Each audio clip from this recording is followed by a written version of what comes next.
Hello and welcome to the Computer Game Show. My name is David Turner and I'm here with James Farley. You alright, James? Yeah, I'm alright. Matt Murray. Hello. I'm great. And Sean Bell. I'm fine, thanks. Didn't ask Matt. Didn't ask Sean. We'd like to start the show by thanking our Patreon producers this month. They are Aaron Patrick, Simon Nelson, Tom S., Jack Oven, Moomin Biscuit, Richard Sawyer, Dave Ernsberger, and Steve Garrett. The full Nels crew. Thank you so much for supporting us. It really is appreciated.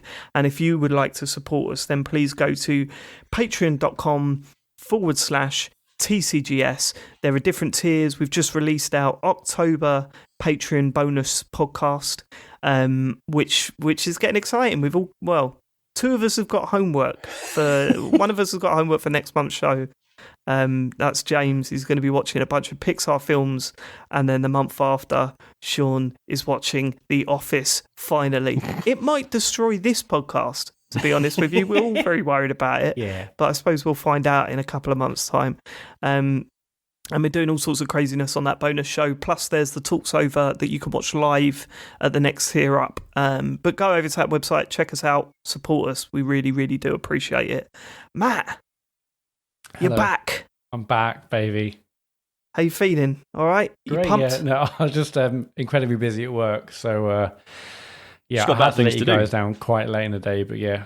Yeah, no, it's fine. No, none of us are busy. No, it's fine. It's just you who's busy, Well, so that's fine. probably the most important. Yeah, no, it's great to be back. I hated having a week off. It sucked, but it was good to be a listener, except for a couple of bits. Was it though? Well, let's get to your feedback. What did you think of last week's show? I mean, great show. Generally, it is actually always good to. It's kind of fun to be a listener for every now and then. So yeah, enjoyed it. But and actually, you guys are quite nice to me for most of the show. I mean, there was a couple of digs in there. Yeah, I mean, obviously, but I think on the We whole, put the bet to rest now. Yeah, that's done now. I mean, I want to obviously because I'm totally over it. But obviously, I heard. Well, you've got to be over it after listening to the clip we played last week, right? That's done. I mean, I heard the audio.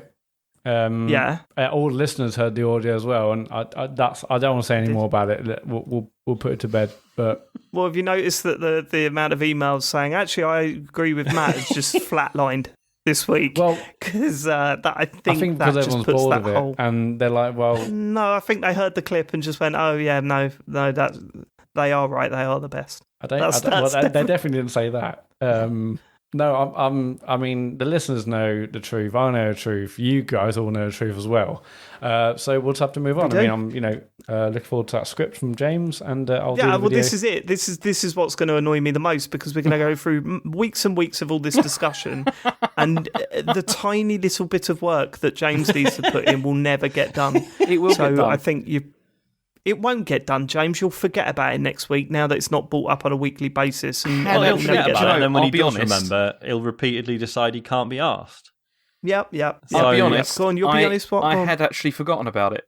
So I know. Yeah, no. You don't need to be on it. You don't have to say to be honest. Like it's not like we were going to believe any other way. Of course, you forgot about it. You're fucking useless. I've got loads of things going on at the moment. It's just been busy. All Are right. you busy, okay. James? Yeah, we're both busy. We're all busy. That's what I'm saying. I'm alright. I've got fuck all on that. I'm alright. The farms and that. Anything else to add before we get into listener feedback? No, I mean, there was a very small sort of, a bit of feedback myself. Like, Sean and you guys talked about my bug I had with Star Wars Squadrons. Oh yeah. The bug which took me like 2 hours to do a certain thing wasn't in the main campaign mission. It was in the Elite Battles tutorial. That was the one that I took 2 hours to Update the wiki, guys. to play. The TCGS I mean, wiki. You could have just texted us about that. I mean, it didn't need to come up on the show, did it? That was a bit. This is I was the feedback expecting section. like something. All right, okay. No, Fair give that me is fine, feedback. because I totally misunderstood. I thought it was the story mission where you take down the Star Destroyer. very- but no. Sean, when very you were upsetting. copying and pasting the documents, would you have put that in or left that one off? Yeah, probably. Yeah. Yeah, I we'd think have it's left important it to off, highlight. wouldn't we? Very Okay, important to fine. highlight. Cool. Should we get to listener feedback? We're going to start with Six Squid Games. Shadow. It's me again, the Matt Murray Appreciation Society member. David's refusal to spearhead the esports branch of our society last week kind of hurt. However, I'll be honest with you, the society just needs someone to appreciate. No leader means no society, means no weekly HQ meetings. We recently... I didn't think about that, right? I didn't think about that last week, but that's absolutely right. Could you imagine if Matt Murray was the leader of the Matt Murray Appreciation Society? I mean, it's weird that they're looking for the person that they're appreciating to take it Just over. showing up every week and just being like, so what have you done for me this week then? I thought he was Have you already. shown your appreciation? Come on. And then he just sort of puts his thumb to his to index finger and his middle finger, sort of like does that little money symbol. Anyway, let's hear what these guys have to say. We recently purchased a Jambo Safari arcade machine and a tin of Quality Street that we don't want to go to waste. So I'm taking Mr. Bell up on his offer if he still stands. I'll endorse his candidacy and pretend his screen name Not even Shadow. running. Huh? Well, He's not even running. He doesn't want it. well, he'll endorse the candidacy and pretend his screen name Shadow refers to the hedgehog, just like I'll pretend he never said Sonic games were shit. I'll even remind society members that he used to read the Sonic comics, and even branded his body with a tattoo of our blue Lord and Saviour. P.S. James is what?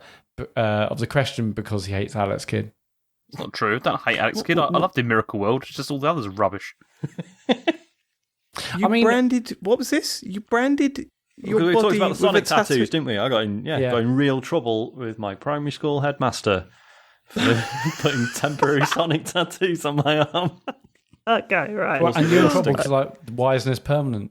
You fake fan. True, yeah. He's in trouble because the headmaster was a Mario fan. Fuck that. Okay. My brain melted as I was trying to. No, come I up think- with that. I you called should him be the able to go Prime to Minister. Specsavers. I meant to say Nintendo, and I said Mario. It all went wrong. No, I think Matt says. I think it's just because they were temporary. I think it showed a lack of resolve when I was 6 years old. Yeah. So, you're not really committed to that, have you, Sean? You stupid child. Pathetic child. Yeah, I mean, Sean, Yeah. if you were to get a tattoo, what would you get? Do you know? I do have an answer, but it's sort of a spoiler for Disco Elysium. Okay. I knew it was gonna be fucking Disco Elysium related. I mean, yeah. I'm just gonna, you know, the expression. I'm just gonna get that on my chest. What, just fucking nerd?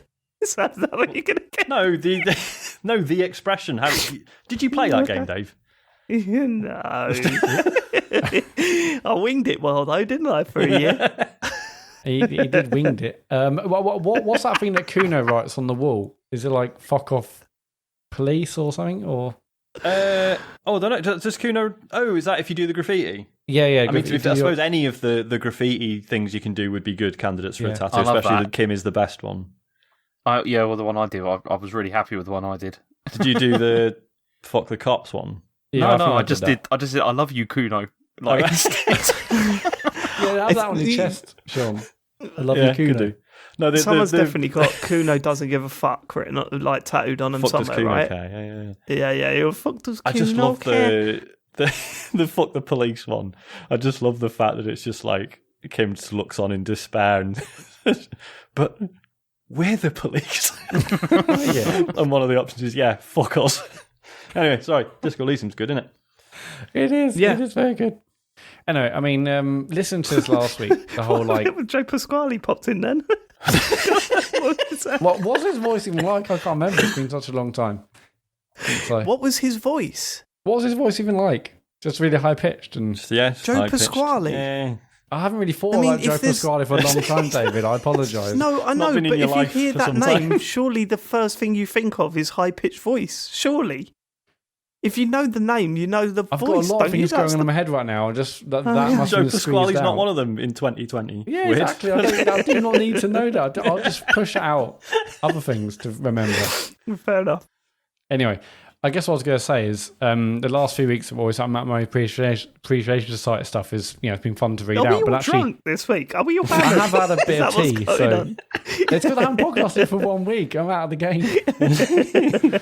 Anyway, I guess what I'm trying to say is the Appreciation Society needs to buck their ideas up. I mean, I think it's very clear. I'm a staunch defender of the Saturn. Dave had a Saturn and he hated it, but I loved it for all that time. No, and I yet loved I'm the the one getting Saturn, mugged but off it was saying shit. no, we don't appreciate him anymore. Come on, guys. I didn't say. I've never said I hated the Saturn. No, I don't know why but you're peddling that rumour. said, Dave, I thought you were a big realised fan you made of a the mistake. Saturn. You should have got a PlayStation. Yeah, I was. I thought loved, it was just- I loved the Saturn. It was the Dreamcast just- you hated. Yeah, I loved the Saturn because I loved the machine, but I realise now that I was wrong and that I chose the wrong console. No, Yeah, I'm okay to do that. Doesn't mean you're wrong if you had a great time of it. That's... 100% I was wrong. There's no way I could ever convince anyone on the face of the planet that choosing the Saturn over a PlayStation was the right thing to do, Well, Matt. I'm happy with my decision. I mean, I could have got a PlayStation. At that point, I was like, for Christmas, it was like PlayStation or Saturn. And I was like, no, a couple of my friends have got International Victory Goal. I'm going to get a Saturn. I'm no mug. Okay. I want Daytona Sticking to at home. what a hill to die on. Well, it was my hill. Sega and Saturn Hill. It was Green Hill. I mean, I suppose my answer is that, it sounds like Matt isn't Sonic. relinquishing the throne after all, so... Yeah. And I'm not going to fight him for it. Yeah. Matt's back on the menu, boys. Athene, actually, this slides neatly into it. Athene, so that's Sean, a confirmed Sonic fan, and yeah. Oh, it's Shadow from Final Fantasy VI. Sure, mate, yeah.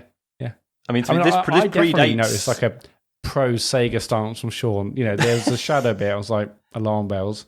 And then the Sonic tattoos. So me using the name Shadow online, this predates Shadow the Hedgehog by about 10 years. Unfortunately, I'm just that old. I bet there was probably some lore, some books, some of those books where you roll a 6 to choose your own adventure. What? I bet Shadow's in there. Fucking hell, this hasn't started well. I this suppose podcast, what we has it? can't discount is that actually Shadow the Hedgehog was based on me and my online persona. I think that's Yeah, actually good quite point. likely. Might be. Yeah. Why were you a bit of a cunt as well, Sean? I was just like, Very, rolling very around into the his internet guns. with two Uzis. Sure. Yeah. Were you rad? I was rad as fuck. No, Sean he's got a major tood. He's a real bad dude. Matthew Leach. So we can say Hades is well and truly still on James and Sean's plate with all his God mode shenanigans. No, absolutely Ooh. not. Very quick to answer, I don't know. James? James? I don't know. I don't really care. That's I've enjoyed playing the game, but I play the game how I want to play it. It's fine. Oh, Exactly, mate. There you go, Matthew Not Leach. scared of you, Matthew thought- Leach. Yeah. I thought I was incredibly harsh on you last week at my surprise, and when I listened to it back, I thought, oh no, I do sound like one of those Dark Souls lot. Yeah, that is bad, but saying that is still definitely on your plate, I think. Nah, I think it's fine. on your plate. we got another email about this, didn't we? Yeah, We did, I think that's actually a question, but we'll leave okay. that then, if you want. Okay. Cool. Kurt Lewin, I don't know if David is aware, but Bugsnax has been rated E for everyone in the US by the ESRB, so the game might not be as dark as we were hoping unless the ESRB are in on it too. Which is also that'd be possible. good. The conspiracy goes deep, I reckon. No, I think the conspiracy might be over, to be honest. I'm Don't say so that. upset. I know. They're relying on that for their marketing up until launch. What it is that I watched like the first 25 minutes or whatever that Giant Bomb put out. And I suppose it still could go some dark places, but that rating doesn't give me much hope. Such a shame. What a great little twist and bit of fun that would have been. And It might still be good. look at you, just talking me off the edge here. come on, David. You might still like it. Well, the chances are I'm not going to have anything to play it on by the time it comes out, so I'm going to let that one slip away, I think. But in terms of it being dark, I mean, is there possible is like a kind of a Toy Story or Pixar thing where actually there's loads of dark undertones, but there's nothing explicit, but you can... for everyone, Matt. Okay, I'll tell you what. Toy Story is also you, but there was like, there's the kind of nods and a winks to the parents kind of thing. And maybe it's like that where, there's a lot of symbolism, but actually on the face of it, it's a you, and there's like, Pixar are very good though, and if there's, I don't know. I mean, there's a lot of talent out there, but I mean, to try and get that balance is going to be quite difficult in a game about catching bugs that are also snacks. I'll tell you what, Dave. Just very disappointed. I'm very upset about the whole situation, to be honest with you. Go on, you tell me what. If I play it and I think this is like Game of the Year material, then I'll do what I did with Astrobot, and you can borrow my PS5 and you can try it. Whoa. I don't think that's a very good idea, because how are you going to transport that to here? What sort of vehicle? You've got a Honda Jazz, James. That's not going to get in your car. Strap it to the roof. Yeah, have you not gone down the motorway? We see like military, like a convoy, tanks police. And stuff, yeah, with like wide loads down the motorway, but like that. Yeah. I mean, I'll be honest. I don't think I've got anything to worry about. So it's fine. I'm just going to put the PS5 in the car. Just put the seats down. Take the the headrests off. Pull them off. Put the seats down. That's a nice offer, James. Thank you. We'll see. We'll see how it goes. I mean, it's on PS4 as well. What was that noise for? I'm just thinking if I've got to put it in the car, I'm going to have to like do all that thing with rotating the base and everything, aren't I? Which what? Looks like a right pain. Do you not? Okay, right. Of the PlayStation. Tom. You're right, Joe. Tom Durbin. He was trying to do a sex joke, but it didn't work. I see. I don't understand those. I've never. It's like Toy Story, it's rated U, but the adult side is a winking and. Okay, Tom Durbin. Evening, gents. South Wales boy here, and I vividly remember playing the bloody coin game that David referred to, almost exactly as David described.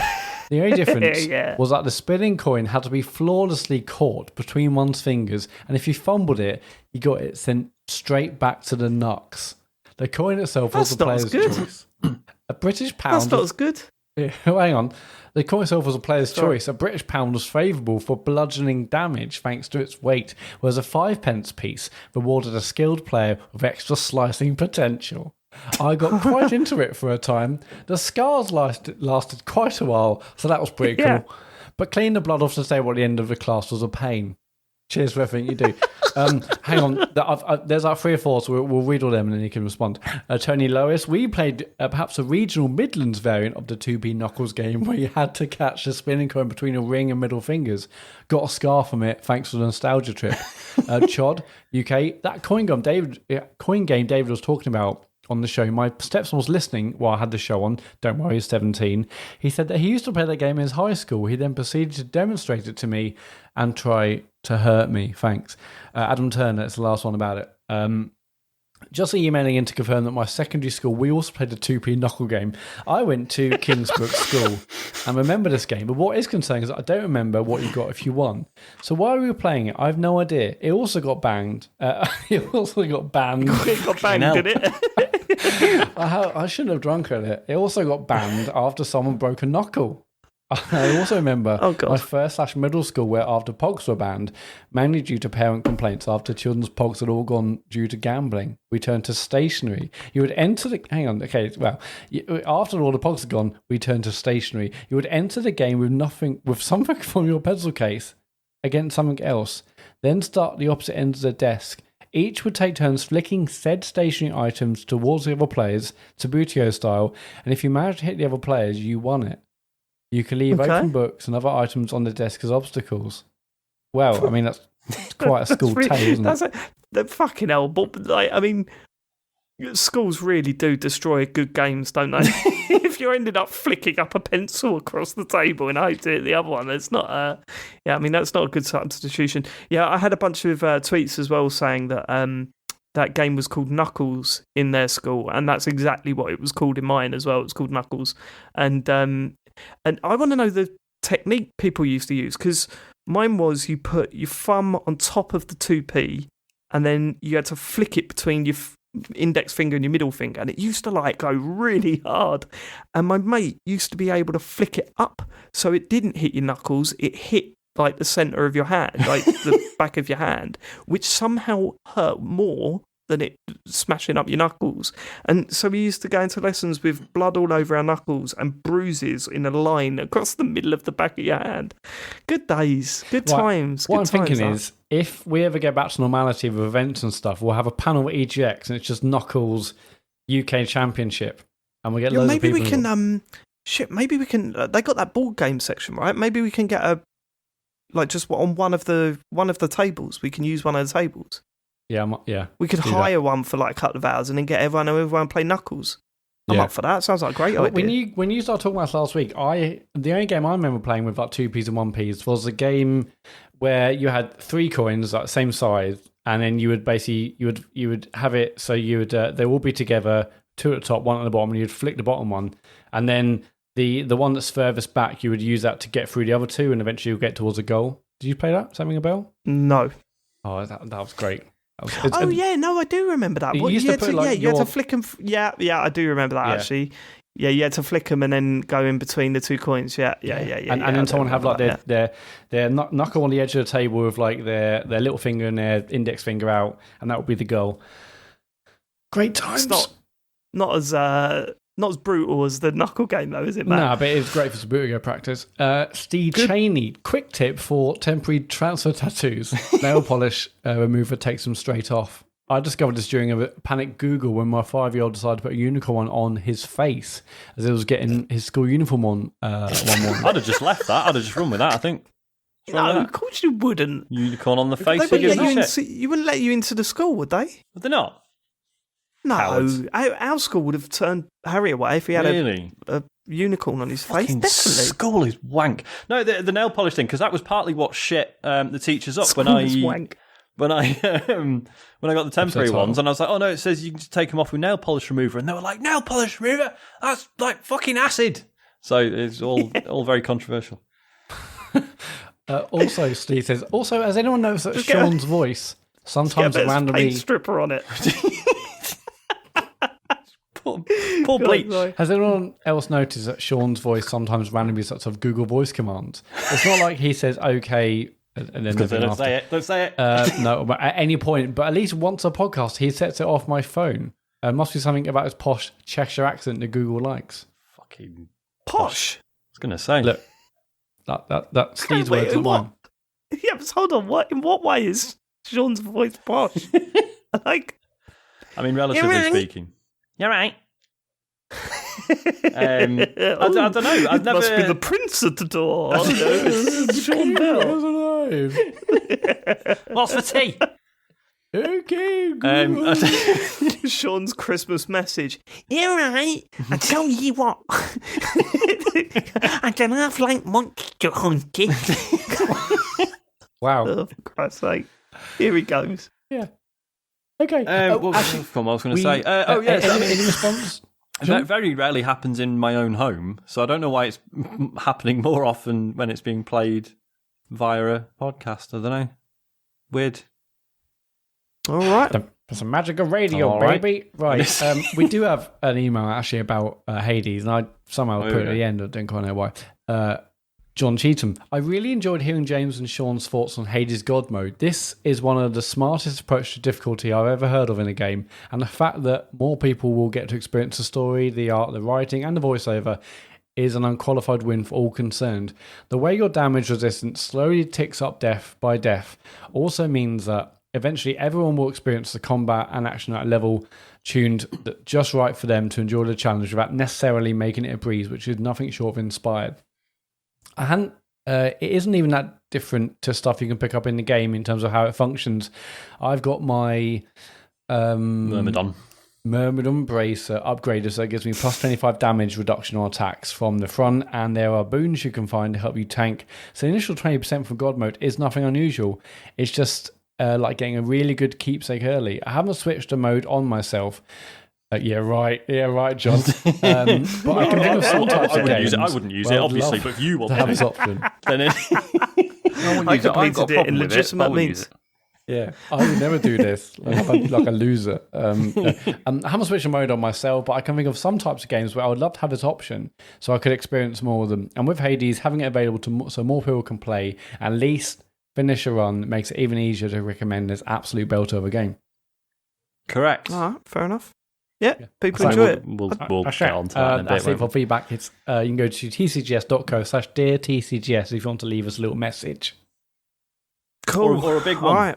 Or big message. You can do what you want. There's a massive form. Just messages of all sizes. Crazy. Well, I mean, if it's too long, we might cut it down or just not read it think out. about the listeners, think about us, but write messages suitable, basically. And make sure it's good. And we haven't answered it before. Keep it brief and good. And good, brief, original, haven't done it before. Just do that. Yeah, easy.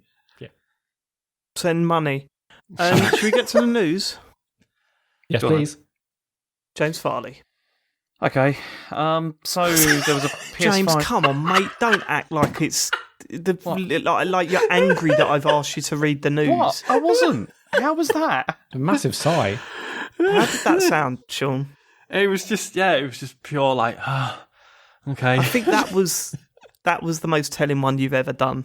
Yeah. James. Yeah, that was the one where it sounded like I don't want to be here anymore. No, it wasn't that. It's just this is not a very interesting story, but Well, get rid of it then. Well, no, because you've got to talk about it. You're the haven't you? curator of the news. The teardown was great. Really? I didn't watch it. See, I didn't see it. That's the problem. Oh, brilliant. It's not a very interesting story because I didn't look into it at all. Yeah, I didn't watch what the story's about. Watching. Anyway, go on. So there's been an official PS5 teardown video that he hasn't watched, apparently. Yeah, so I've heard because I didn't watch it. From reading the article, it seems that the main focus seems to have been on fixing problems with noise and dust, and changing the orientation of the console is really complicated. And then Microsoft did a whole thing. They did the thing that they did for every single thing now that happens, where they just tweet something to say, "Oh, but look, it's really good on Xbox," like that. And so they did that again with this to show. I mean, I think they've done great generally, but I'm kind of getting sick of one person does one thing, there's an obviously snarky, "Hey, look how different," and like this one wasn't even that good. It was just literally they sort of overused that joke, haven't they? This is how you have the Xbox Sony did this repeatedly, didn't they? No, they did it once. At the start of the last gen. They did it once. Yeah, I thought it was they did it once with that I don't think they did. Didn't they produce 4 or 5 videos with those two guys doing things? I don't think so. Not directly slagging off Xbox. I don't think so. The game was at E3 and it's such a massive hit. I'm sorry, I was in like a massive punch. I can see why Microsoft would keep doing it, but that one's just.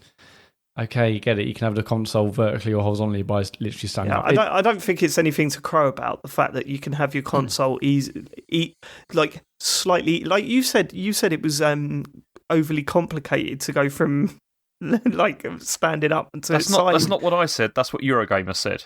But that's right. Okay. James doesn't watch it. James hasn't been able to form his own opinion on this. Yeah. So maybe you should have watched it and then you could have added your thoughts on there, James. But it's not, is it? You unscrew a base and then screw it back in at the bottom. It's not exactly the end of the world, is it? Oh, yeah. Okay.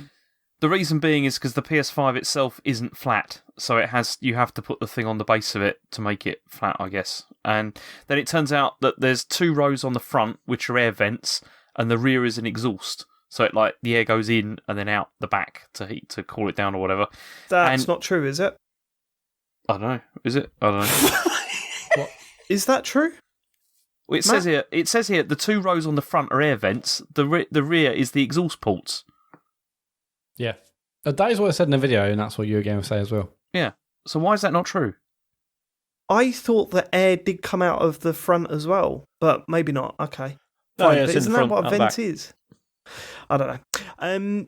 But yeah, no, I mean, the most exciting thing about this is that those flaps were easily removable, Matthew. Yeah, the side panels can be removed by users quite easily, apparently. Right, okay, right. I got a bunch of... When this video came out, and there's that bit in the video, it's it can be used by removers, and I got people tweeting me, that's great, I appreciate that, appreciate the engagement.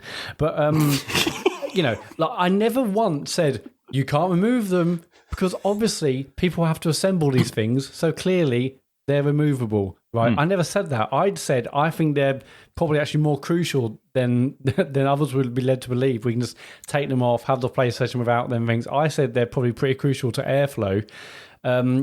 And you did say that they wouldn't be able. They're not easily removable by by people that just have the console. You did say that. I didn't say that. I didn't say they're not removable. Okay. I said it'd probably be ill-advised because I'm fairly sure they're probably crucial to how the air goes in and out of it. No, okay, I'll find the clip. I'll find the clip. Find the clip and play half of it, and then I won't be on the next show, and then you'll play another bit, and it's always a bit questionable. I mean, I'm not going to play the whole episode. I've got to stop the clip at some point. Play the clip is what I'm saying. Don't play half a clip, even though there's about to incriminate you. That was the whole clip. Right. What I'm saying is, yes, I think you said, oh yeah, Sony will sell them. I was like, third parties probably will, but I don't think Sony will. So even then I said, you'll probably get replacements, but I still said fundamentally we need to go back to that start argument because you forget your arguments, I think. No, I said that. I fucking listened to it. I said, right? Yeah, third parties maybe, but I don't think Sony will. Do you think someone will design flaps that actually just make it into a box rather than a weird alien? That would be great. Yeah. I reckon they will. Well, no, but Sony would be mad not to sell. I mean, I fully realise that now. Place, yeah, right? Absolutely. Yeah, they will be mad not to. A lot of people were saying, why would they do that when they can sell special edition consoles? They're losing money on special edition consoles. They wouldn't be on a bit of plastic that you stick to the fucking console that you got. You know what I mean? Like it's fine. They'll still sell special edition consoles. They'll just have those custom flaps on those ones that they sell, and then sell those flaps separately because they'll make money on each one of those sales. It'll be nuts. At the time, like I said I don't think Sony will. Maybe third parties, and you're like, no, Sony definitely will. And I fully admit I'm definitely in the wrong. That Sony will be stupid not to. But my question to you is, that feels better, doesn't it? How much do we all, if they were to sell replacement flaps, how much do you think they'll be? Oh, they're going to be a piss take, aren't they? 50 quid. Yeah, it'd be like 40 or 50 quid, won't they? Yeah. Yeah. No, I'm thinking 60 quid. Nah, that's too much. That'd be ridiculous. If they can argue that it's some sort of special plastic, maybe, but I don't know. I think you'll see a lot of these things with £100 special edition games that come out, I reckon. That's a point, yeah. Yeah, I can see that happening a lot. Yeah, possible, yeah. Yeah, so it won't necessarily, Why challenge me anymore, Matt? Why challenge me? Because it would be less fun if I didn't. You see my track record over the years. It's just, you should all now just go, no, that's a good point, Dave. Yeah, you're probably right. And then we'll move on. If we did that, that'd be boring as hell. Because if you're just selling, good point. If you're just selling the flaps on their own and they're 60 quid, then that obviously everyone will go nuts. But yeah, if you're packaging it as part of a special edition or something, and no one can really pin down exactly how much is being spent on the flaps, then yeah. I said I could see in 2 years' time Microsoft walking like on stage somewhere and saying, we have made £4 billion this year from Game Pass, and everyone goes nuts, and then Sony walk on stage and go, we've made £8 billion on flaps this year. It's made us more money than Game Pass. Because those things will cost them about 3p to make. To be fair, if you watch the teardown video, it is boring if you're not into all that sort of stuff. But you can see that a hell of a lot of work has gone into trying to keep that thing cool and quiet. Yeah, I thought it was really good teardown. It's got like, because it's also got these like dust catching holes apparently as well. Yeah, I love them. That's great. And the heat sink is massive. It's like 40% of the console. So big. Which means that console is going to be very heavy as well. Because that's why the One X is so heavy, is because the heatsink in it is really big. But yeah, no, it's interesting. Fine. It is massive though. Even like when they were tearing it apart, you did get some idea of how huge that thing is going to be. Yeah. The thing is though, if it's completely quiet, would that matter? Do you know what I mean? No, we said this last week, didn't we? Yeah, we said it last week. I would rather have a massive, ugly console that runs quiet than something that looks incredible and goes when you're trying to play something. So it's the right decision. We'll just see what it's like. When I got my Pro, it was quiet at the beginning. I was like, thank God it's so quiet. and then Well, that's the other thing, isn't it? If it stays like that, Yeah. I've got concerns about the Series X, the fridge, because if you've got that upright like that, and you're not putting it in a cabinet, then that's just going to get dust in those holes where the fan is, right? Yeah. Well, So I've got there was slight those concerns reports, about wasn't that. there, from like the Metro, like saying that it was very hot, like it runs Oh, very hot, Do you know even in what? standby. That all stemmed, or that mainly stemmed from Yeah. Jeff Bacala on the Beastcast, and he was saying they totally overblow what I said. They totally Really? overdid it because, he said it's about the same heat as an Xbox One X. Because Okay. the Xbox One X gets warmed. It's not a problem, but it's, it's something to look at when these machines finally come out. yeah, some of the headlines were like, "It's burning my hand." Like, okay. Yeah, I Tell you read what, that. can you imagine though if it comes out and it does have those sorts of problems, the sort of videos Sony are going to be coming out with? Yeah. But then, I mean, yeah, obviously that is bad. But then, it will be doing its job if it expels hot air. But also, just don't burn my hand off. Well, yeah, this is it, Yeah, isn't but it? It's like, yeah. there's so much hot air coming out of it, and it's like, yeah, it's coming out. That's the point. That means it's working. Yeah, that's that's what it's meant to be doing. Yeah, but that's not what they were saying, though. They were saying the actual casing was quite hot to the Okay. touch. The way these stories go, like, because the first time I read about that, it was like, it runs a bit hot, even when it's not on, and stuff like that. Oh, really? All the way up to you could heat your flat with it. I read in one article, and I just thought, come on. Yeah, but here's a question though. Like, out of the two that are coming out, which one do you think is more likely to have some sort of design flaw that's going to become apparent after about 2 months? I mean, the PS5's already got one. It's the way it fucking looks. Yeah. That's true. No, I would say the speaker, right? Yeah, You think so? I think that's the It's- biggest gamble, It's the isn't smallest. It's Yeah. the cheapest. it? Yeah. Mm. I think. I think if I was a betting man, it'd be that one. But Yeah, we'll, but your we'll price has see. got Who nothing to do with it, who the though. hell knows? Price has got nothing to do with it. Of course it does. Well, no, because like it probably costs more to manufacture. It's just that they're taking the hit. That doesn't mean it's more Yeah, or but less they likely to will get try hot and or cut cold. as many corners as possible to keep the Yeah. production costs as low as possible because they're selling it for less. I mean, yeah, you got a point there. I don't know.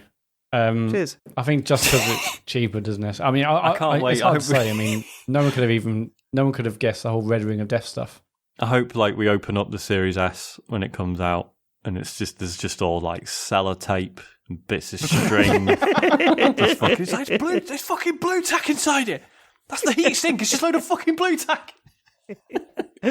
Yeah, no HDMI cable in the box, no pad, no controller. You've probably got the controllers. Don't worry about it. It's actually like one of those consoles that you see in IKEA. Yeah. When you pick them up, it's just like made out of crepe paper. I thought the dust capture thing was pretty cool. Yeah, it's just two holes where dust will collect, and so you just put your vacuum and stuff in there. Give it I thought that was nice. I thought it had loads of little How nice often are little you touches. going to do that, though? every night. I mean, hopefully not, but I guess they already anticipate dust and stuff, so as long as there is a place to do it. They also showed how you hoovered change the memory. stairs? Yeah. Did you do under the sofa? Yeah. Have you done the PS5? Oh, fuck, get the hoover out again. We'll see. Let's face it, none of us know how well these consoles will run in the long run, and these companies will say all sorts to try and convince you that they'll be fine, but we'll have to wait until 2 years' time. I wonder how we'll have much a they fair can, idea. how much they can actually stress test these things. Like, so there must be like a console that's in Sony HQ that's been switched on, running Red Dead Redemption 2 for the last 6 months or something, right? Just to see. Yeah. Like, Yeah. but They said to the cleaner, don't switch it off. don't for fuck's dust sake. around here. Yeah, don't get the dust out of the holes. Just leave it. Yeah, no, just leave it as it is. Again, Or maybe going they know back to they'll have two IKEA, different maybe ones. they've got one of those machines that you didn't see that. I love those machines where they've got the chair in the big Oh, yeah, like yeah, perspex box and that thing that just pushes down on it every now and then. It's like, I can sit there and watch that for hours. Because they have the little clock, the little thing going like, going +1 every time it just sits on the chair and then comes off again. And you're like, oh my god, it's been sat on 100,367 times. Just That's constantly booting up Fortnite over and over again. That's what it is. See, the stress testing, though, like the 360, they must have done that, but obviously that they didn't notice that it did the red ring stuff. But that's almost certainly because they were trying to get that out as quickly as possible, you know, to like get out before the PS3 came out. Yeah. That's why I kind of feel that the PS5 feels to me like the one that's most likely to have problems, because it feels because of the fact that we haven't really seen that much about it over this time. It feels like it's kind of like cobbled together. Do you know what I mean? You reckon that they've? I don't buy that. Yeah, I don't feel that. Do you really feel like that it's been rushed out? It does feel like it's been rushed out to me. Yeah, it feels like they probably wish that they could have a lot longer before it came out, but they can't because Microsoft have already. Well, that's the case with both of them. Like everyone wishes they could just take this year off and come back when things are a bit more normal. Okay, I don't get that feeling, but I can see why you do. Should we move on to the next story? Yeah. So also Sony have detailed the limits of PS5 backwards compatibility. And so we kind of know now, like what's going to work with it and what isn't. Basically, it's not that bad, is it? It's pretty good. It's 10 games don't work on it, and the rest, the other. Great. That's right. But then the thing is it's the other 4,000 games they said should work, but there may be unforeseen problems, which basically means they haven't tested all of them, obviously, and people are basically beta testing this stuff, aren't they? Like, I think it's a joke, if I'm honest. So, like, really? Well, yeah, but because obviously we've seen the launch games, for the next gen consoles. But I've been saving a bunch of games. I'm like, okay, I want to play this on my PS5. I've been really excited for Robinson the Journey on day one, Shadow Complex Remastered. I'm like, here we go, Hitman Go. I was like, no, I don't want to play on my phone. PS5 day one, and now I hear this. Well, what's the point? I mean, Joe's Diner was another one I wanted to play. Some of these games I've not even heard of. Like, so that's the thing. Like, it's like Revenge of Kuma Volume 1. I'm livid.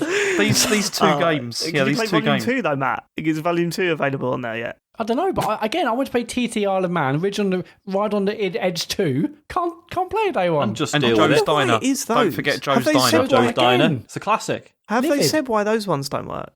Aren't they ones that work with the camera or whatever, or something like that? I don't know. It's too complex. Baby. Was that just a wild guess? It was a complete. Well, no, because the PS4 camera doesn't work with the PS5, does it? So, it's not. I'm assuming the PS5 camera would work on camera games for the PS4. Also, I'm assuming Tearaway works on the PS5. James, yeah, right. So, the PS4 camera works on PS5 with an adapter. Well, yeah, because PSVR wouldn't work. But the PS5 HD camera doesn't work with PSVR.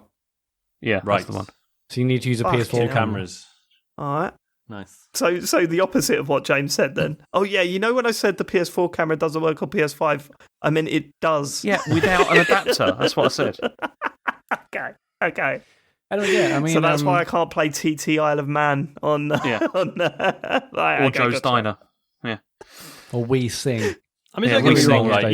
Each game on this list will be someone's favourite, but broadly speaking, I don't think anyone's. Yeah. Do you know what, Sean? I think that they should just deal with it. Yeah. Exclamation mark. Yeah. The weird thing is that we still don't know that if we can access the PS4 store using a PS5 to buy PS4 games on the PS5, right? I'd be amazed if you can't do that. Would I. But that's kind of like. Because you can buy PS3 games that work on PS4, but not on the PS3 store on the PS4 at the moment. This has all changed this week, isn't it? I was going to say, they're binning the PS3 store and the Vita store. Like, you can't buy stuff from there anymore. Ah, right. So they're merging that all together this week, are they? Yeah. Yeah, they're basically doing a rewrite, and you can't buy avatars and stuff on it. You have to buy it on a different store, and yeah. Okay, fine. So it sounds like they're doing something to make sure all this stuff works as smoothly as it does on Xbox, right? It's a good thing. Yeah, it's a good thing, yeah. Well, either way, it's not as bad as people were making out. Like, there was all that stuff about, they were saying, it's only going to be like, the top 100 games or whatever will work on it. It's so ridiculous, all that shit. Then, people just jump into conclusions based on like one comment. It was ridiculous, but okay. Okay, next story is that EA have offered an explanation for why FIFA 21 progress doesn't transfer from current gen to next gen. So what this is that, I mean, we knew this already, but they're using this system called dual entitlement, which is different to smart delivery for FIFA 21 on Xbox and PlayStation. So you don't have to pay for the upgrade, but then not everything's going to carry over. So the stuff that is going to carry over is Ultimate Team, obviously, because, people will probably go nuts if that didn't happen. And Volta mode or whatever is also going to transfer. But this is the other thing I didn't realise. I thought it was just like career mode and stuff, but also like online seasons, co-op seasons, and pro clubs won't transfer I said that last either. night or the other night, yeah. That's ridiculous. Like, I thought it was just. I didn't realise it was just. I thought it was just going to be just career mode. That's really annoying because like we just started doing pro clubs, didn't we? Yeah. And then I now, won't worry about it. yeah, it's annoying, isn't it? You're going to have to stat up your player all over again. Oh yeah, the stats stuff would go. Yeah. Well, especially it's like those are online modes. I thought, okay, I get it. Maybe career mode, local only, but like online seasons, co-op. It's like, why is that stuff not moving over? Yeah, it's weird because that's all online based, isn't it? So what was the reason that they gave? Yeah. Okay, so EA have said, when we start developing for a new generation of consoles, there's ultimately some trade-offs we need to make. So we decided that the time required to make all modes transferable was better used to build new features and improvements across the entire game. Along with So what have they made transferable? FIFA Ultimate Team? Yeah. And that's it. Of course. Fair enough. Yeah. That's And then where it's- they make their money, innit? And, along and with Volta, addressing feedback and Volta, from our... David. Yeah, since Yeah, both because they know Volta... no one's going to try it, Matt. There's no save to carry over, Matt. No one plays Volta. It's shit.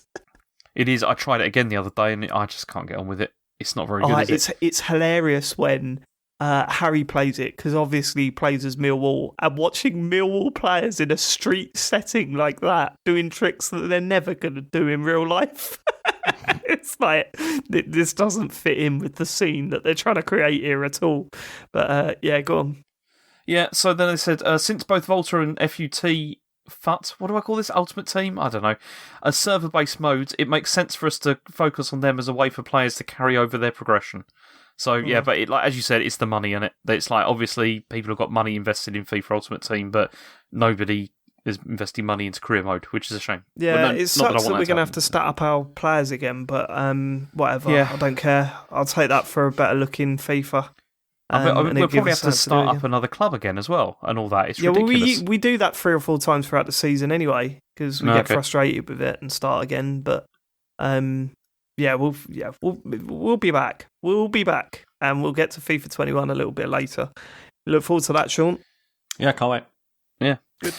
So, also, Microsoft are now exploring a browser workaround to bring Xbox Game Pass to iOS. So this is It was always going to basically, happen, wasn't it? yeah, they're going to use this. They want to use the same browser workaround for xCloud as Amazon are doing with Luna, and they said they're hoping this What is a going waste to of come. everyone's time that is.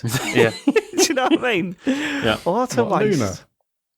So turns out it's probably going to come around sometime next year, and Phil Spencer has said that, he said, this is the quote, "We will absolutely end up on iOS." So, yeah, that's obviously probably what they're aiming They'll for. get it sorted.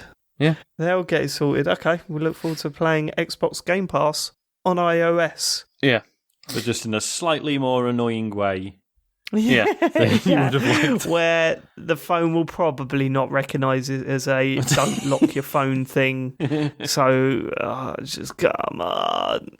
Well, that's like, will controllers work and stuff? Yeah, Yeah. because they work throughout the system, I think. Right, like, sorry, for yeah, subsets. system level. Yeah, okay, cool. Anyway, the next story is about Crucible. Who knows about Crucible? yeah. The thing that you do in Destiny, is it? Do you know, the only thing I know about, the only reason I really know what Crucible is, apart from the odd tweet going, what on earth happened to Crucible, is it was very clear that a number of ASMR people were like paid to stream it or mention it in their videos, because they were just like, yeah, Crucible's really good, I'm playing Crucible, why don't you come and play Crucible? No one else is playing Crucible. What's Crucible? Okay, What is it? so let me explain. Crucible was announced in September 2016, and it was billed as a kind of like battle royale. As it was one of those like it's a last one standing third-person shooter, where there was going to be standing. in Yeah. which 12 hunters enter a hostile alien world, but only one emerges victorious. Not only that, because the world is so dangerous, you have to work together with other players and make or break alliances on the fly. But then also, Sounds good. there was also supposed to be a 13th player, as they said, which was supposed to be a new type of player where it was involving Twitch, where basically people could interact with what was going on and influence the Okay. game. That was the idea. So that was the idea. When it came out, it turned out that it was actually a free-to-download team-based MOBA style third-person shooter instead. So the stuff that they originally said it wasn't. And it was supposed to, fit in with the Twitch stuff. That never appeared either. It didn't happen. So it launched in May this year, and there wasn't really much of a sort of like a big, sort of thing about it. I mean, we didn't talk about it because there was no news about it. Like, nothing really much happened. The only news that happened... it existed. Yeah, well, this is the thing, because the only thing that happened was it turned out that no one was playing it. So then, Amazon had 2 of its 3 game modes that they'd that they put together, got rid of those and said, okay, we're just going to focus on one, and then we're going to sort of reboot, the sort of the whole thing. But then it's now turned out that they're just cancelling the entire thing, because they said it's not going to work at all. So there was this. It's Relentless Studios was the developer, and they said ultimately we didn't see a healthy, sustainable future ahead for Crucible. And they're now being sort of transitioned onto Amazon's MMO New World and other things in Amazon games and stuff. And anybody that's bought anything from it, like any of the cosmetics and all that kind of thing, will get refunded and all that kind of stuff. And the servers will stay up until the 9th of November. And so that's it. But it's kind of weird because I get the interest in this a bit because this is Amazon. This was they're supposed to be there. They were calling this their big AAA game that they were releasing, like Amazon Game Studios and everything. It came out and no one noticed, and then no one played it, and then it eventually got shut down, and then rebooted, and then shut down again, and now just cancelled. It's just really strange. It's a really sort of strange thing. I mean, it's sad, but I must say that the end of that sounds about as good as it could possibly be. It sounds like the people that are working on it have still got a job. Yeah, that's true. Yeah, they're just moving on to other things, and it just hasn't worked. It's a bit sad that game didn't work, but I'm sure there are some sort of... though. I was saying, I can't remember if it's last week or the week before. This sort of perception of Microsoft versus Sony, and that Sony have really fostered, relationships with developers, and it feels like Sony exclusives are sort of all part of a sort of vaguely cohesive thing, whereas Microsoft have just been going around buying people. But actually, then you look at something like this and it's well, actually, I was probably being unfair on Microsoft because, that is all Amazon have done, and all they've got at the moment is one rubbish game to show for it, and they've had to shut it down. The resources that Amazon must have, and they've somehow just failed at this is just so peculiar. Well, no, you just how has it been allowed to happen? You just think how much money they probably spent on this as well. That's the crazy thing. How much has probably gone into making it a success, but it didn't work. I mean, they're doing all right, aren't they? Yeah. I mean, they've got a... Yeah, I don't think Bezos is worried. No. Yeah. But it's still... got all the stuff going on. It's still... This does feel a bit like... They probably just put some of that, what should have been tax money into it. So, you know what I mean? It's probably not too bad. Right. But this is similar to Google with this stuff, in the sense of it just feels like this massive sort of naivety that's comes from these companies in thinking that it's really easy for them to just start up a game studio or whatever, and then instant hits, they just need to put money in or whatever, and it's but there's a difference, isn't it? How? There's one's tried to release a game and it hasn't hit. The other one's tried to launch a whole service and got it completely wrong. Yeah. Well, no, but so are Amazon. Amazon are trying to launch a service as well, and that's why they needed these. That's why they were doing this. Is to differentiate themselves, and it's true. not worked. I suppose so. But yeah. Okay. All right. Well. Okay. Yeah. Let's see how they get on. Okay. Last story is that Sega have teased a Dreamcast Mini. Fair dues. Yeah. Not even a raise of the eyebrow from Matt there. No. I mean, yeah, great. I won't buy one, but yeah, cool. Why don't you buy Why one? not? Because I haven't bought any other micro consoles. Yeah, but this is the Dreamcast, mate. I wouldn't play them. I wouldn't play them for more than a second. It'd be cool to look at. That's it. No way. Listen, Matt, if you want me to steal your throne, that you're leaving it while you've just got up and you've just walked out of the throne room and I'm just stood there eyeing it up. I mean, it won't. But if this thing's got Phantasy Star Online on it, I'll see you there. Yeah, what game's it going to have on it? What games would you reckon? I mean, Crazy Taxi would be nice. Crazy Taxi. It'll probably have the Sonic with the wrong Adventures. music, because they always do that. Yeah, Crazy Taxi with the wrong music and the wrong. You won't have Pizza Hut in it. Yeah. Sonic Adventure 1 and 2. Yeah, they'll be on it. Sadly, won't be Shenmue, Choo Choo will it? Rocket. Yeah, Choo Choo Rocket. Choo Choo Rocket will be on there. Yeah, that'll be easy. Soul Calibur, maybe that'd be nice. Yeah. I mean, it would be amazing. Great console this great console that you always get angry at me for acting like that being out of order for saying it wasn't a great console. Yep. You're really struggling, aren't you? No. Sonic Adventure, Jet Set Radio. Right, Sonic Adventure, a game that you slate Sonic Adventure isn't good. It will be on there, but it's not good. All right, I'll tell you what, right. Jet Set Radio. If this has Power Stone 1 or 2, fuck. Yes. Why haven't they re-released that? I don't know. There was a Vita version of both of them, but obviously that's get all your mates round, put it on the big telly game. So yeah, weird. Yeah, I mean, if they could get Seaman on it, but then you need a microphone. So what? Get Seaman all over it. No, I don't think it's that good. Why? Oh, come on. I shouldn't be laughing at that. I'm 35. That's pretty poor. But yeah, I mean, to be fair, that's probably aged badly just in terms of like voice recognition and stuff. It's probably not half as impressive. Tennis? Yeah, that was maybe one. Yeah. Virtua Tennis was good. Look, do the VMUs make the cut? No way. Hardly anything used them. I mean, that would be incredible, but no way. The cost to get them working like a little micro console. What, a little also, screen in the pad?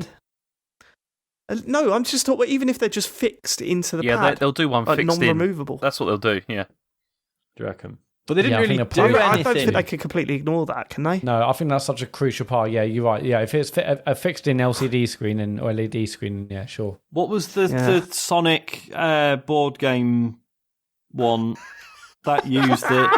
Dreamcast is so great. Listen to you. Totally drawing a blank at this. God, Sean, what listen to you. It's not good. It came up in my head just because it's one of the few cool uses of the VMU, because obviously every player had a controller with a VMU in it, and you all had a hand of cards, and it would show you your hand on your little VMU screen, and it was like, that's one of the 3 good uses of the VMU that there ever was. Which is fine, but that means that they'd have to give 4 controllers away with each one of these minis, true. and I can't see that happening, Sean. Yeah, no. I do like the fact that I question how good the Dreamcast is, and James' first response is Sonic Adventure. Come on, it's just the first thing you think of when you think of the Dreamcast. It was, I know, but you hate it. Because it's rubbish. It's a terrible game. Exactly. It's a terrible game.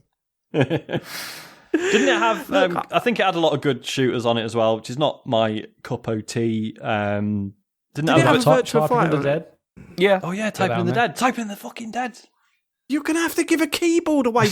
All these things you're mentioning, you're going to need extra shit. Yes, it's like Sega Bass Fishing. USB? You know. It's fine. Sega Bass Fishing? Yeah. Oh, no shit.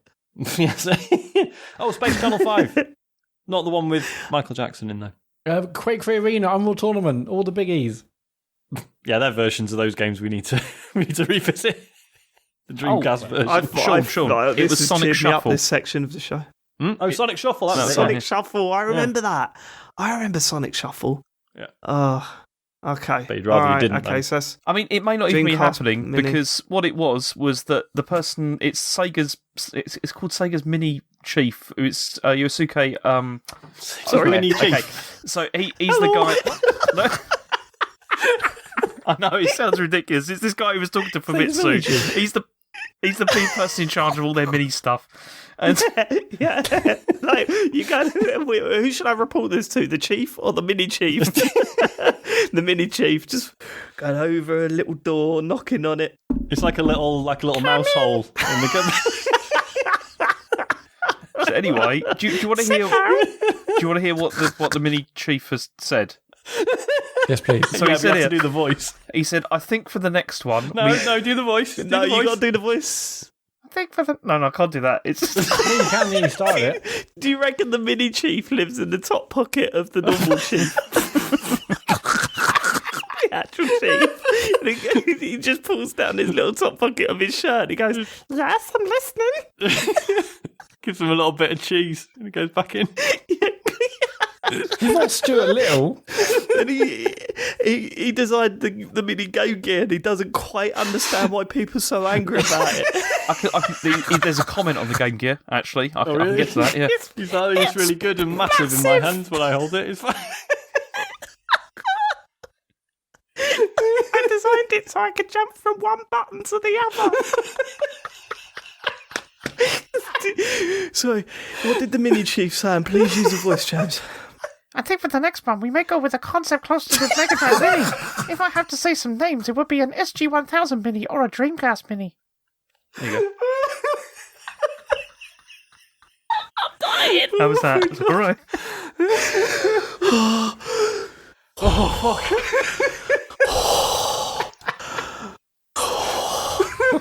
Was your only reference point Mickey Mouse? Was that where you were going with that? The GameCube Mini is only sold domestically in Japan. Yeah, what's your Mickey Mouse? When we do the next one, I Jesus feel like this project's going to be much bigger as we gaze upon the world. So we won't be able to release it at this time. The next year or 2 years after the Mega Drive Mini. We can't make it that quickly. Laughs.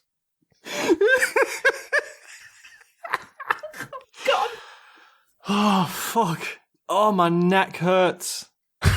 The back of my neck hurts. That's not normal. So the upshot, basically... Go on. Look, listen, he's trying to lower his voice now. Yeah. So anyway,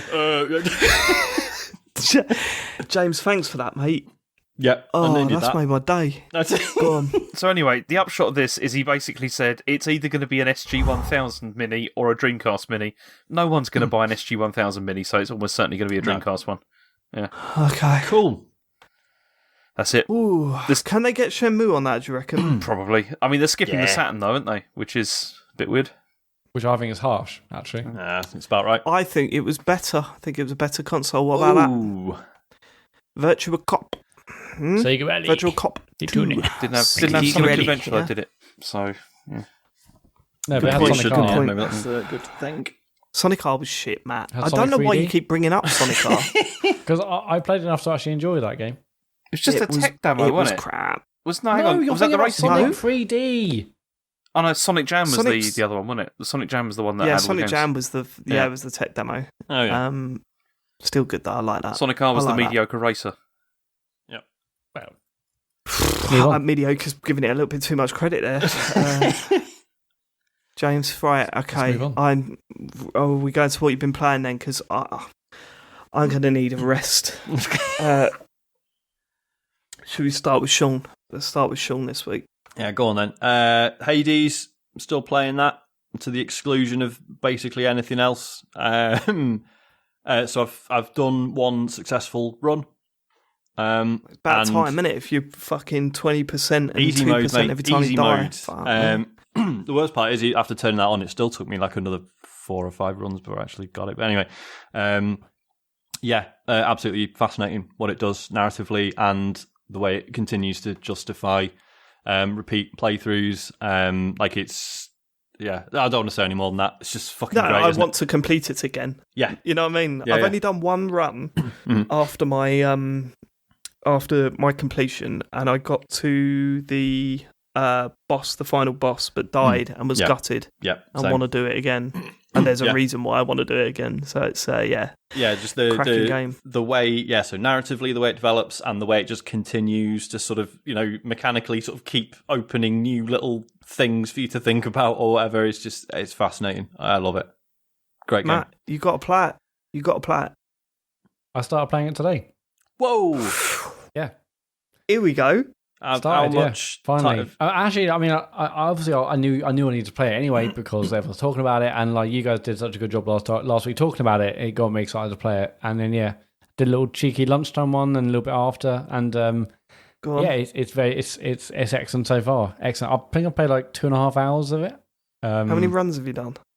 I don't know how many runs. The furthest I've got is I got to the first boss, like Meg or Mag. Oh, or, yeah. Meg. Right. Okay. Yeah. Yeah. And I think I said I think 15. So I presume that's 15. You know when you go to like that bit when you got like the trainer and you go to like, you can walk at the edge and it tells you the furthest you've got. It says 15. So I assume that's where the boss is. What? I mean, first of all, it looks absolutely Do gorgeous. you understand that, Sean? No, what? 15. No, yeah. So you know where you go where that got the where Skelly is. You can like walk to the left hand side and you go where you can like look over. Oh, yeah, it tells you how Yeah. many chambers it tells you the furthest place Yeah. you've gone to, and mine says. Oh, does 15. it really? I didn't know that. Yeah, I think it's But 15. what does 15 mean? Oh, I think it's 15 15th chambers. chamber, I guess. Or makes sense. Oh, okay. There's 15 chambers in the first area. Fuck. well, no, it says 15. I assume it's that anyway. Yeah, Whatever. that sounds crazy. Unless that's just your total clears, is that not? No, it's it's the not that. furthest. No, yeah. 'cause it I mean, went if up. you think about it, like in Tartarus, like actually, especially the first, I mean, probably the first 5 or 10, you pretty much blast through pretty quickly without realizing. So yeah, okay, fair enough. Okay, Yeah, cool. So I got to the boss, and I think I got to the boss like 3 or 4 times and just been smashed every time. But No, I'll you get get better. you get it. The whole point is unlocking things, using that mirror.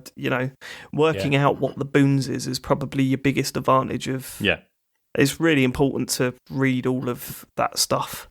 It's quality. So good. I'm playing on PC, and I'm so glad I am because it looks absolutely gorgeous. I was going to say, like, because I just out of curiosity, because I've said before, like my PC's all right, but it can't really do anything in 4K. And then I thought, well, actually, Hades is mostly 2D. Yeah, it runs fine in 4K, so I'm really going to need that cross-save patch, guys. Yeah, Just want to do a bit of 4K on it. I need it to come out on the Xbox. Yeah, because I love it. I love it, but playing it full screen on the Switch is a struggle. I mean, it's not bad. It's still beautiful. It's just the artwork's good enough that it deserves to be seen in the best possible way. That's what it is. That's a lie. It's not a struggle. It's just slightly frustrating that it's not as crisp as I want it. You know what I mean? Yeah. That's what it is. Yeah. But yeah. So you are enjoying it, and you're going to continue to play it? I'm absolutely loving it. So first of all, it looks absolutely stunning. I love the artwork. It's like a graphic novel, and it's just it looks absolutely stunning. I love that, and the writing obviously incredibly smart, incredibly sharp. I want to talk to everyone and find out what they got to say. The voiceover is amazing. All the stuff you've obviously all been saying for the last few weeks, and gameplay. It's also immensely fun. I'm still obviously. What's your weapon of choice? I've unlocked like 3 or 4 of them, and I'm back at the bow. Really? Because it gives me the ability to obviously shoot long distance. See, I know a couple of people who swear by the bow, and I don't get it at all. But that's why it's good. I was a big fan of the bow. I loved it. I mean, that's how I finished the game, was with that. I really got on with it. Yeah, that's what I'm saying. It's like I've heard people swearing by the shield. I've heard people swearing by the some of the later weapons that I don't want to spoil. The spear, but I was just a sword guy. I loved the sword so much that I was just fully focused on that thing. But yeah, I should switch it up a bit. Try it with different weapons. I never really got to that point with that game yet. So we'll see. Good game. Excellent so far. I'm absolutely going to keep playing. I mean, I'm still trying to, I'm obviously like 2 and a bit hours in, so I'm still trying to work out what all like the symbols mean when you see like 2 doors. You're like, okay, so I think that means that takes a while. Yeah, that takes a while. And also when you start like a new level and then like you have like an ability you can add, I'm like, well, have I done? Because I presume all the ones you select stack, right? So if I choose the same ability Not twice, all of them. Oh yeah, some replace others, don't they? Yeah. But it warns you if it's going. You've got attack boons, which are your you've got your attack, special, cast, dash, and call. Right, so there's 5 different attack boons, and then the rest are modifiers. And the modifiers stack, but your attack ones don't. So there might, but it always warns you if it's going to switch out what one of your attack it does. ones Okay, are. cool. Yeah, and it's if it is going to, have I done it one before? Like a lightning one? What does that mean? Really? That'd be use. Yeah. It would have been nice if when you get that, there's like also you can see all your other ones you've got, so you can see if it's better or worse if you hit damage or what that does. The back button at any point, you can see everything you've picked up thus far. Okay, yeah, cool. That's true. And did it take you a while, Sean, to work out what the fuck Death was doing? As in, what do you mean? Thanos. Is it Thanos? Oh, Thanatos. Yeah. Thanatos, yeah. Yeah, so it took me a few. I was like, what? What is he? Why can't I? I was trying to attack why him is he doing all the time, and it's yeah, like it was just like, what the hell? Until you slowly realise that, oh, actually, no, I see, I get it now. And it took me ages to work out why he was showing up and doing what he was doing. But yeah, you might not have met him yet. No, I haven't. Yeah. There was one excellent. thing. I'm going to obviously keep playing it. I'm glad I finally started because there's such a avalanche of everyone saying it's incredible. Because I didn't get on that first weekend. It's like, okay, now I need to get to Hades. Now I need to get to it. But I'm glad I've started, and I can't wait to get back to more. And hopefully, it's not going to be too challenging. So I have to put it on easy mode. You'll be alright. Yeah. I mean, you whack it on God mode then if you're worried about that. Yeah, no, I would honestly, never do it's that. good. No, I'm not I gonna mean, do well, that. But yeah, no, see how you get on. If you yeah, do it's start great. struggling, there's no shame in it, as we've already established. So it's fine. As you've already established. Go on. One thing that's worth explaining, just because I had to look this up, so for Matt's sake and probably some of the listeners as well. So when you pick up the boons from the different gods, they have rarity and they have levels. So they'll go like level 1 to 5 or whatever, and then they'll also be like common, rare, legendary, epic, whatever. So basically what it is the level is just a direct, you level it up, it increases the damage or whatever the effect the boon has. But the rarity affects how much it changes per level. So the rarity is like the potential, like its growth potential as you level it up. So there's nothing wrong with less rare ones. Just maybe if you get the Pom of Power, the pomegranate, and lets you level up one of your boons, probably try and focus on the rarer ones because they will improve more than the more common ones. Oh, okay. Yeah, Yeah, I've seen a couple that's of fine, epics but or rare. You don't really get into leveling up your boons until you're really far into the game, right? I mean, you can do it early on. You get pretty much wherever, right? Yeah, but it doesn't become important till later on. I suppose, yeah, it's a sort of a long-term efficiency thing rather than because that's kind of what the second area is about. When you find the special character in the second area, that's where it becomes. Because that's why I looked it up, because that's because you get that choice, don't you, between like upgrade the rarity of 2 boons or the level of 4, and you sort of think, well, surely the level of 4 is way better, but not necessarily. Yeah. Okay, all right. Good game. One I'm level looking I did where I had the option of 2 weapons, and they'll give you pissed whoever I choose. And then, 2 different. But the advantage of doing that one is that you get 2 boons in one chamber. Yeah, so it's worth doing. Yeah, well, worth doing. Especially when one of them has a crap ability, like when one of the gods has a crap ability, and you just barely makes a difference as you're finishing off the area. It's like brilliant. Okay, great. That's like a free couple of boons there. Lovely. Does anyone else just fucking roll their eyes whenever Hermes shows up? With the packages? They're a fucking nightmare. They're a fucking nightmare. I'm glad when they actually show up with a package, but no. Sorry, that was almost funny, but I was sort of, I don't know, fuck the execution of that. It was just a bit like, Why? What's wrong with Hermes? I don't know, just all these powers are really boring. It's like, this is 10% faster. Yeah, I don't really notice. Maybe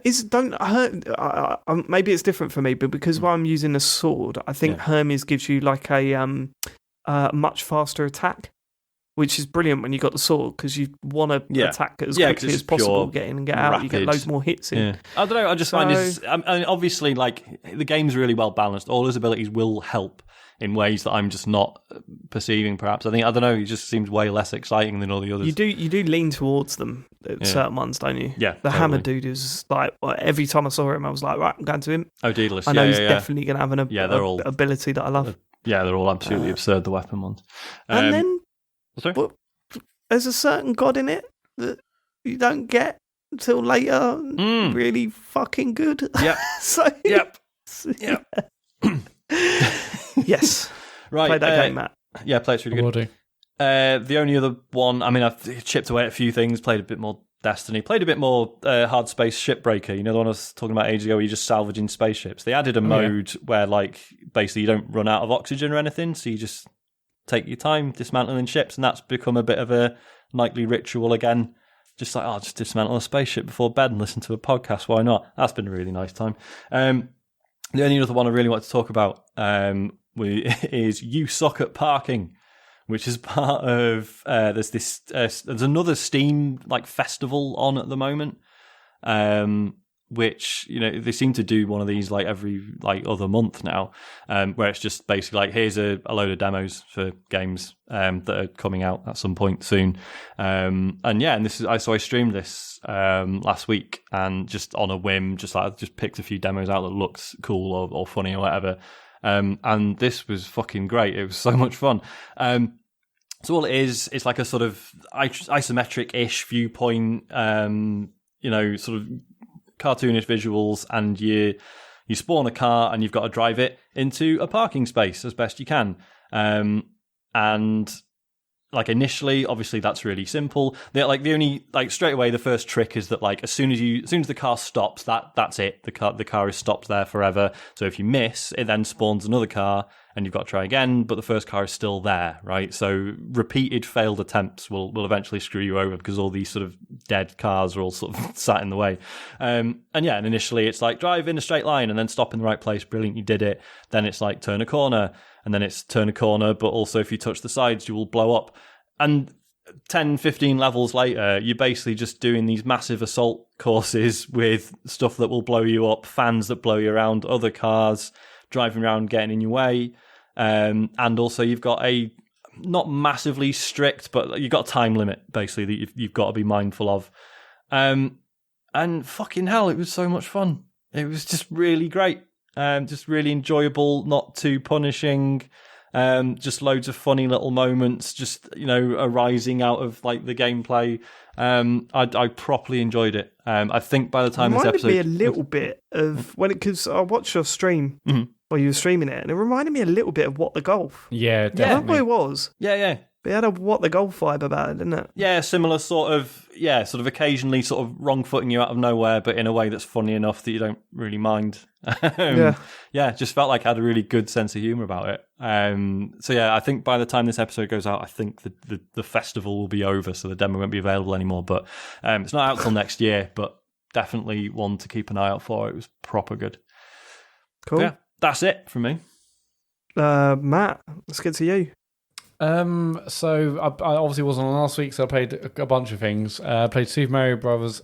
35, which is the game that's on Nintendo Switch Online. That's kind of like the Mario Brothers version of Tetris 99. Now, you did your stream of that last week, and you came off it buzzing.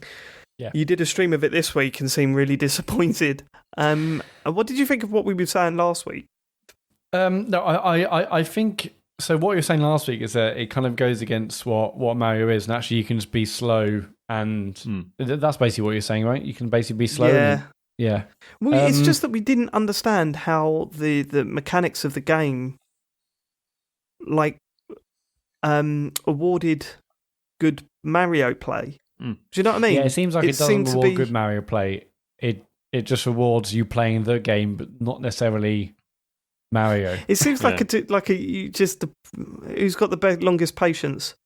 You know what I mean? Like, who can put up with this for the longest time? So, I streamed it 2 weeks ago and loved it. Thought it was really good fun. I got as close as like second, I think, on that one. And this one, I'd already played it, so I knew a bit more what to do. And yeah, it's just a case of taking it slow, taking it easy. The first week I was basically trying to bomb through it. Then I realised no, it's not about that at all. Taking it nice, slow, and easy. Just racking up the kills, getting the fire flower, is that what you call it? Mm-hmm. Yep. No, that's not an official name, is it? Yeah. Is it? Yeah. Okay, right. I always thought it was like fire power or something. Anyway, I should point this out, right? And I'm not having a go at you here, Matt, but Matt doesn't know much about the old 2D Mario games. Watching you at the age you're at discover the warp zone at the end of 1-2 was just weird to me. It was weird. You can go up here, and what happens when you get...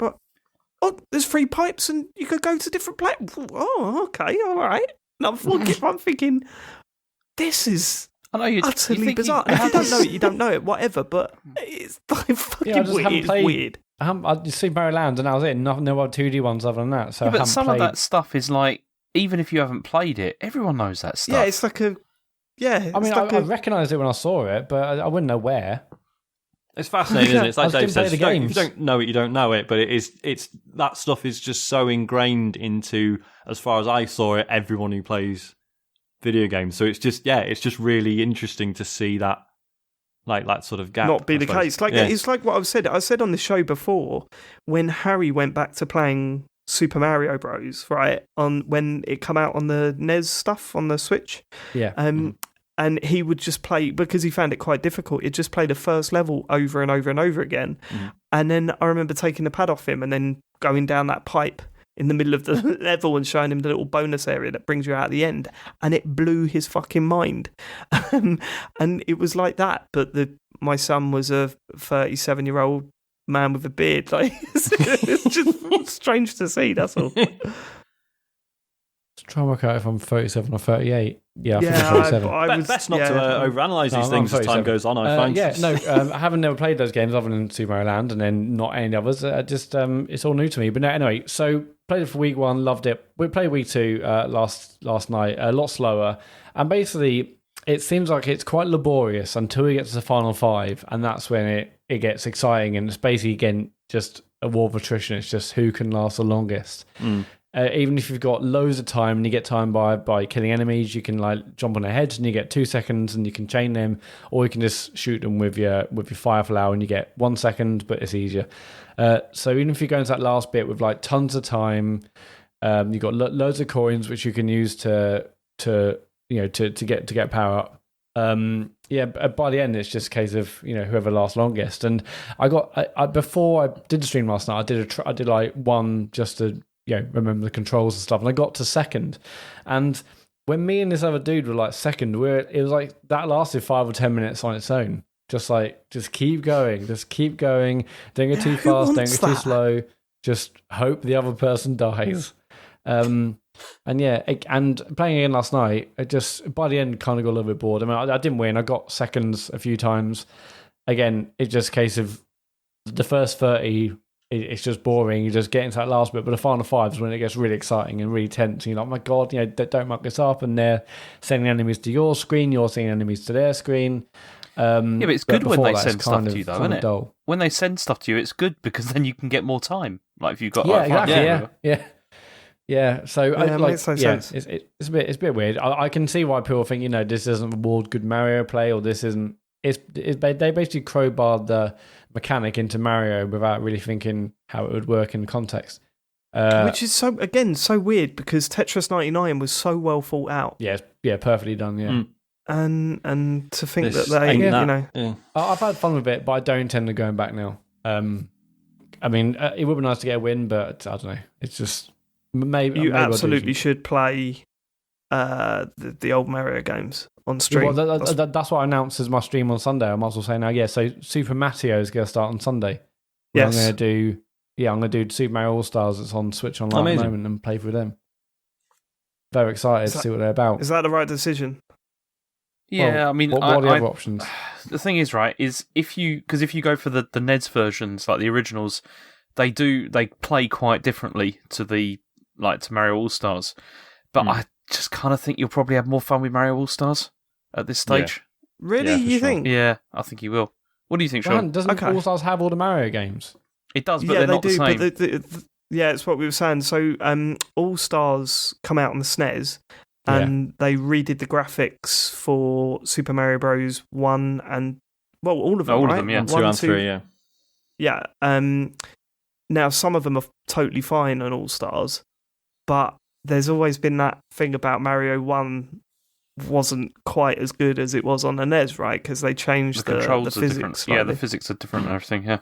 It's a bit but he won't care about that, will he? No, exactly. Yeah, you probably played the NES one, so it'd be fine. Yeah, probably better off with the newer ones. Plus, I mean, are you going to allow yourself to use save states? I mean, I would personally. 100% yes. Yeah. Save states fine, rewind no good. That's the way we should look at it. Someone's going to say you haven't really finished, have you, Max? You probably use save but states. who do you care about? Do you care about us or someone on the internet? You guys would probably say that. That's what I'm saying. No, absolutely not. We've Especially just said the older ones. I mean, like Mario 3 onwards, you'd be probably fine. But like the first one especially, I would make use of save states, definitely. I mean, even if you just do it so it's a save state like at the beginning of the level or something, each time, rather than having to just go back and do the whole thing all over again. Yeah, it's not like you're saving every jump or whatever, just so you've got... Yeah, not mid-level. Yeah, you can't do that mid-level. Yeah. No, that's not how it works. Yeah, you do it at the start of each level that you do. Yeah. Okay.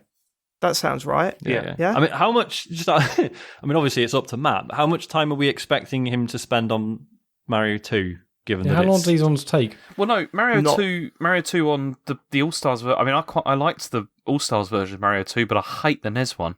I really don't like it at all. I played it again quite recently. The NES one did it single screen, wasn't it? Was it single screen? No.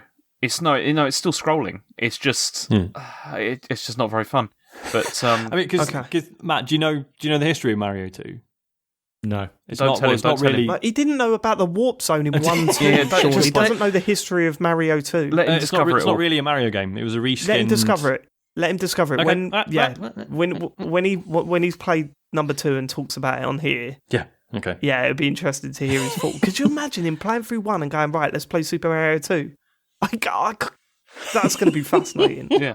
It is. It's gonna be good. Please, I know people like tweeting and ruining shit, but please don't tweet Matt about it. Just let him discover Mario 2.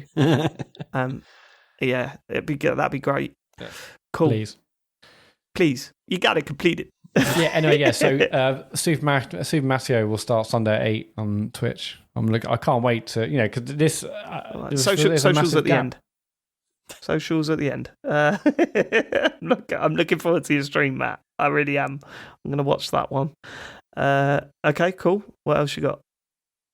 Star Wars Squadrons. Played it, really enjoyed it. Haven't actually gone back to it, mostly because PSVR was a bit of a nightmare. I just can't be bothered really. But That's been my. But I was really thing, enjoying what I played. I played like two or actually no, it's probably closer to like 3 or 4 hours, I guess, in VR because I played 2 hours just in a bloody fleet tutorial thing.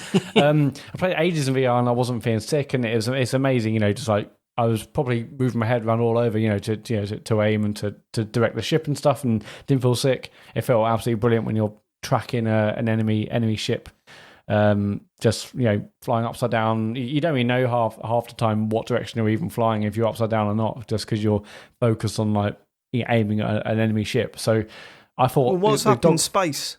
What's up? Exactly. There is no up, is there? There's no up, but the capital ships are up a certain way. Yeah. But I thought it was excellent, and I would like to play some multiplayer. I haven't gone back to single player. But yeah, I really enjoyed it. I just haven't gone back this week. I don't know if that says anything really, other than just the fact it's just It's just I've just found it's something like I've played a bit more since last week. I just haven't got anything new to say about it. But yeah, it's like it's one of those where I don't know. It's like say it's the ritual of getting PSVR out and just really sort of thinking, right, I definitely don't need to do anything else for the next hour. Let's just fucking go in and be in it. Like fully immersed for a little bit. It's just a bit more of a commitment, isn't it? Even though, the sessions are relatively short, like, because I can put, 3 hours into Hades in in an evening. Whereas I couldn't do that long in VR, but it's just, I don't know. Yeah. It's the whole VR thing just makes it feel like a bit of a commitment, doesn't it?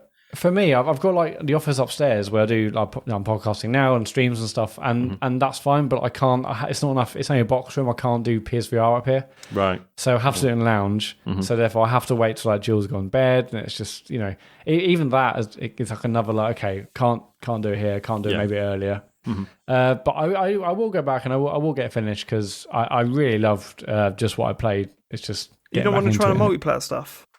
Yeah, I really want to. I mean, even though, as I said, that tutorial screwed up for me and I was doing it for 2 hours and wondering why the hell this tutorial was not ended, even though everything is on fire. I think that'd be amazing in multiplayer. So I would love to play as fleet battles and some other stuff it does. We've got to try at some point, haven't we? Yeah, we do. That'd be really cool. Because even playing against AI, I'm like, okay, this could be really cool if you're like a bunch of you and all in VR. It's just fucking brilliant fun, flying in those ships. And like I said, I was moving my head all over the place, out tilting to follow an enemy, and I wasn't feeling sick or unwell at the end of it. Which it does make me feel a little bit poorly, but does it? Yeah, okay. But as I say, but it's just the pace of it. Like I don't think it's the game's fault. I think that's just how sick I would feel if I was actually flying a spaceship. I don't know, I have a feeling you might be a little bit more sick than that. Probably, yeah. No, I think I'm pretty tough. I think I'll be all right.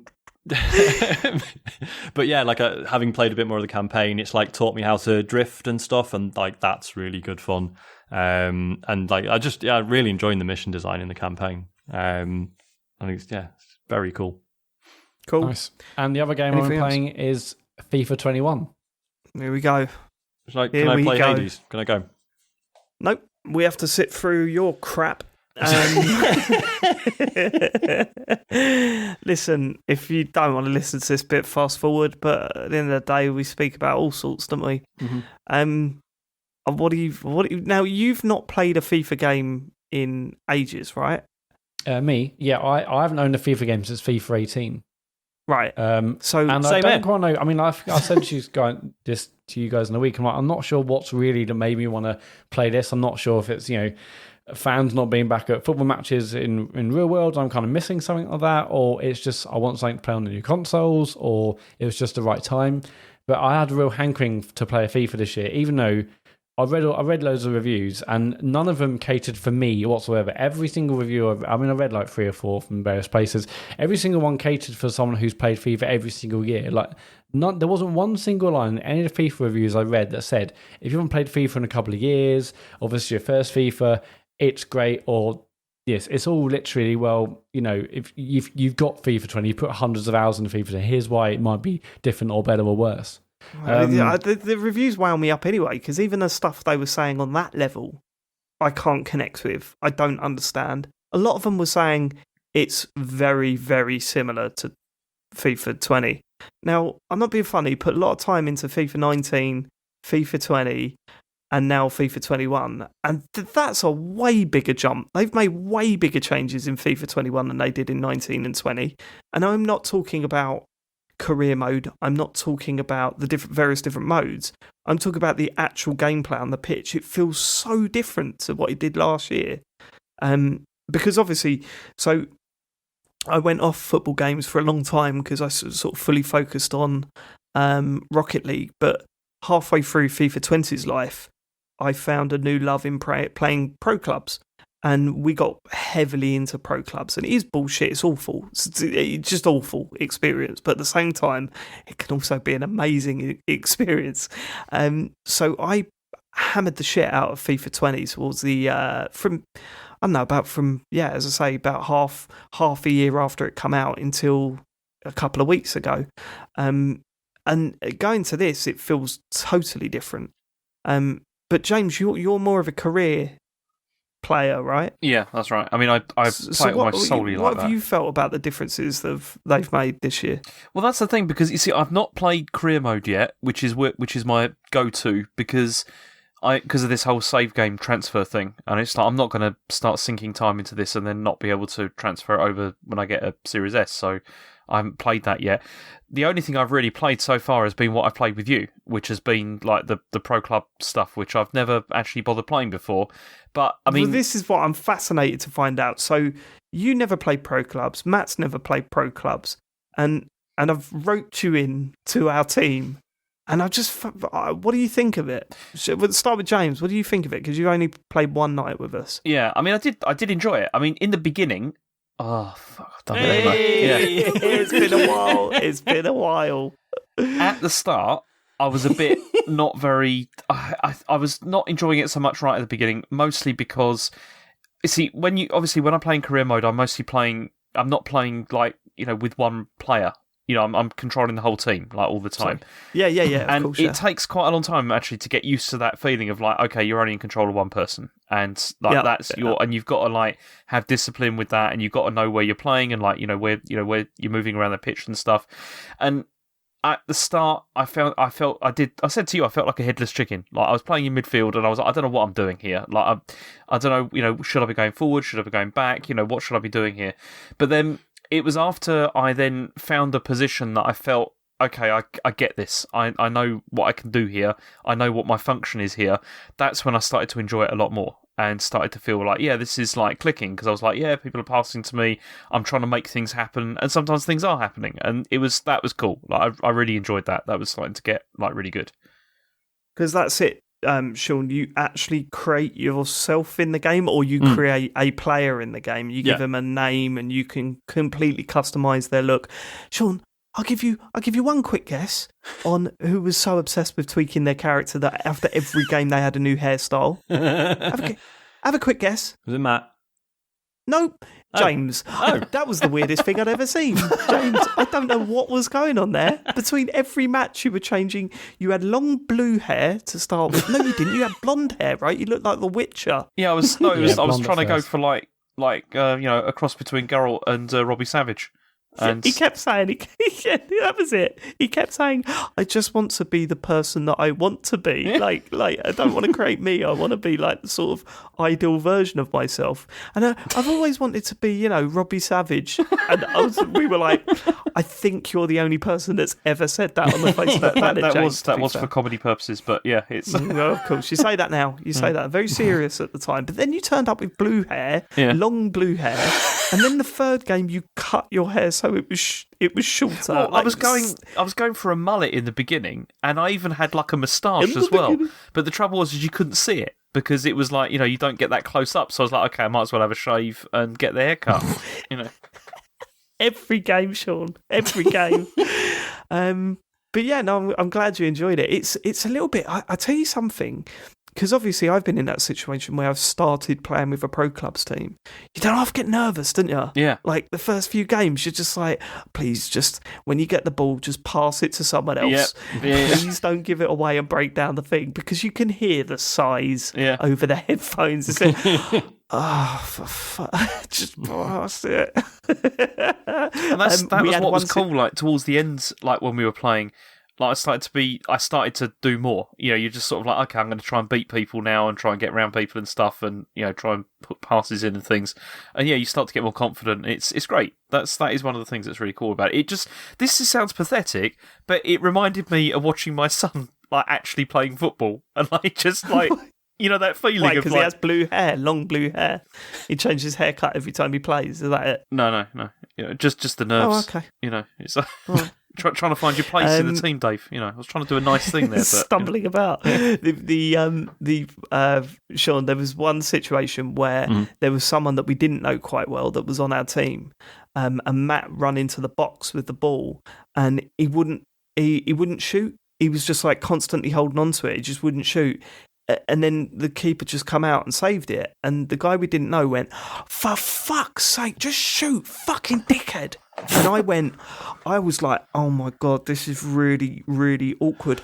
Until I realised that it wasn't Matt that did it. It was the guy that was shouting that did it. And he was shouting it himself. He just had his player looked exactly like Matt's player. So for about 5 minutes, I thought, oh my God, there's this guy that we barely know. And he's just screamed abuse at Matt. This is going to be really awkward for the rest of the night. Until I worked out that it wasn't actually him. I love those moments, man. We had such a good laugh playing it. And then you played it again last night with us, didn't you, Matt? Yeah, I jumped on after the stream. You're fully on board with it. It's brilliant. It's good fun. Exactly as James says, learning what position works, what doesn't. Trying to be more of a cohesive team. It's just really, really great fun. It's obviously frustrating in all the ways that FIFA tends to be frustrating, but. Like 4 or 5 of you playing together. I mean, and hopefully more in future. It's absolutely brilliant fun when it works, when passes come off, when shots go in, when you come from behind to beat another team, and it's like another team of actual people playing on the other side of the TV. It's great fun. And let's not kid ourselves. It is still FIFA at the end of the day, and you do go into games and within 5 minutes go, oh, it's fucking us. None of the passes are going where we wanted to. We're making tackles and it falls straight back to the other team every time. This is a game where FIFA is fucking us and there's nothing we can do. And then you go on to lose 5-0. But then when it happens the other way round, it feels brilliant. And you just go, no, this is our skill that's doing it this time. It's definitely not fucking the other team. I'm not sure if you said it in the past or what, but it really does feel like a fruit machine where you feel like you can see and feel the game is just, it decided to pay out or it didn't. It doesn't take away 100%. That's what it feels like. It's a crane machine. But I will say this, just to get the boring stuff out of the way. The tweaks they've clearly made it slower. It feels like they've made it way more manual, and you'll notice that with through balls, headers, crosses. They seem to have got rid of a lot of the crap things. So in FIFA 20. If you were through on goal and you shot near post, you'd score 90% of the time. You were never able to score from corners. Never able to score from corners. And I'm talking about online here, not career mode or against the AI. Whereas now we've scored a few corners. We've, the near post things doesn't seem to be an issue anymore. And through balls are not just automatically like going to the player up front. If you have to really think about when to use your through balls.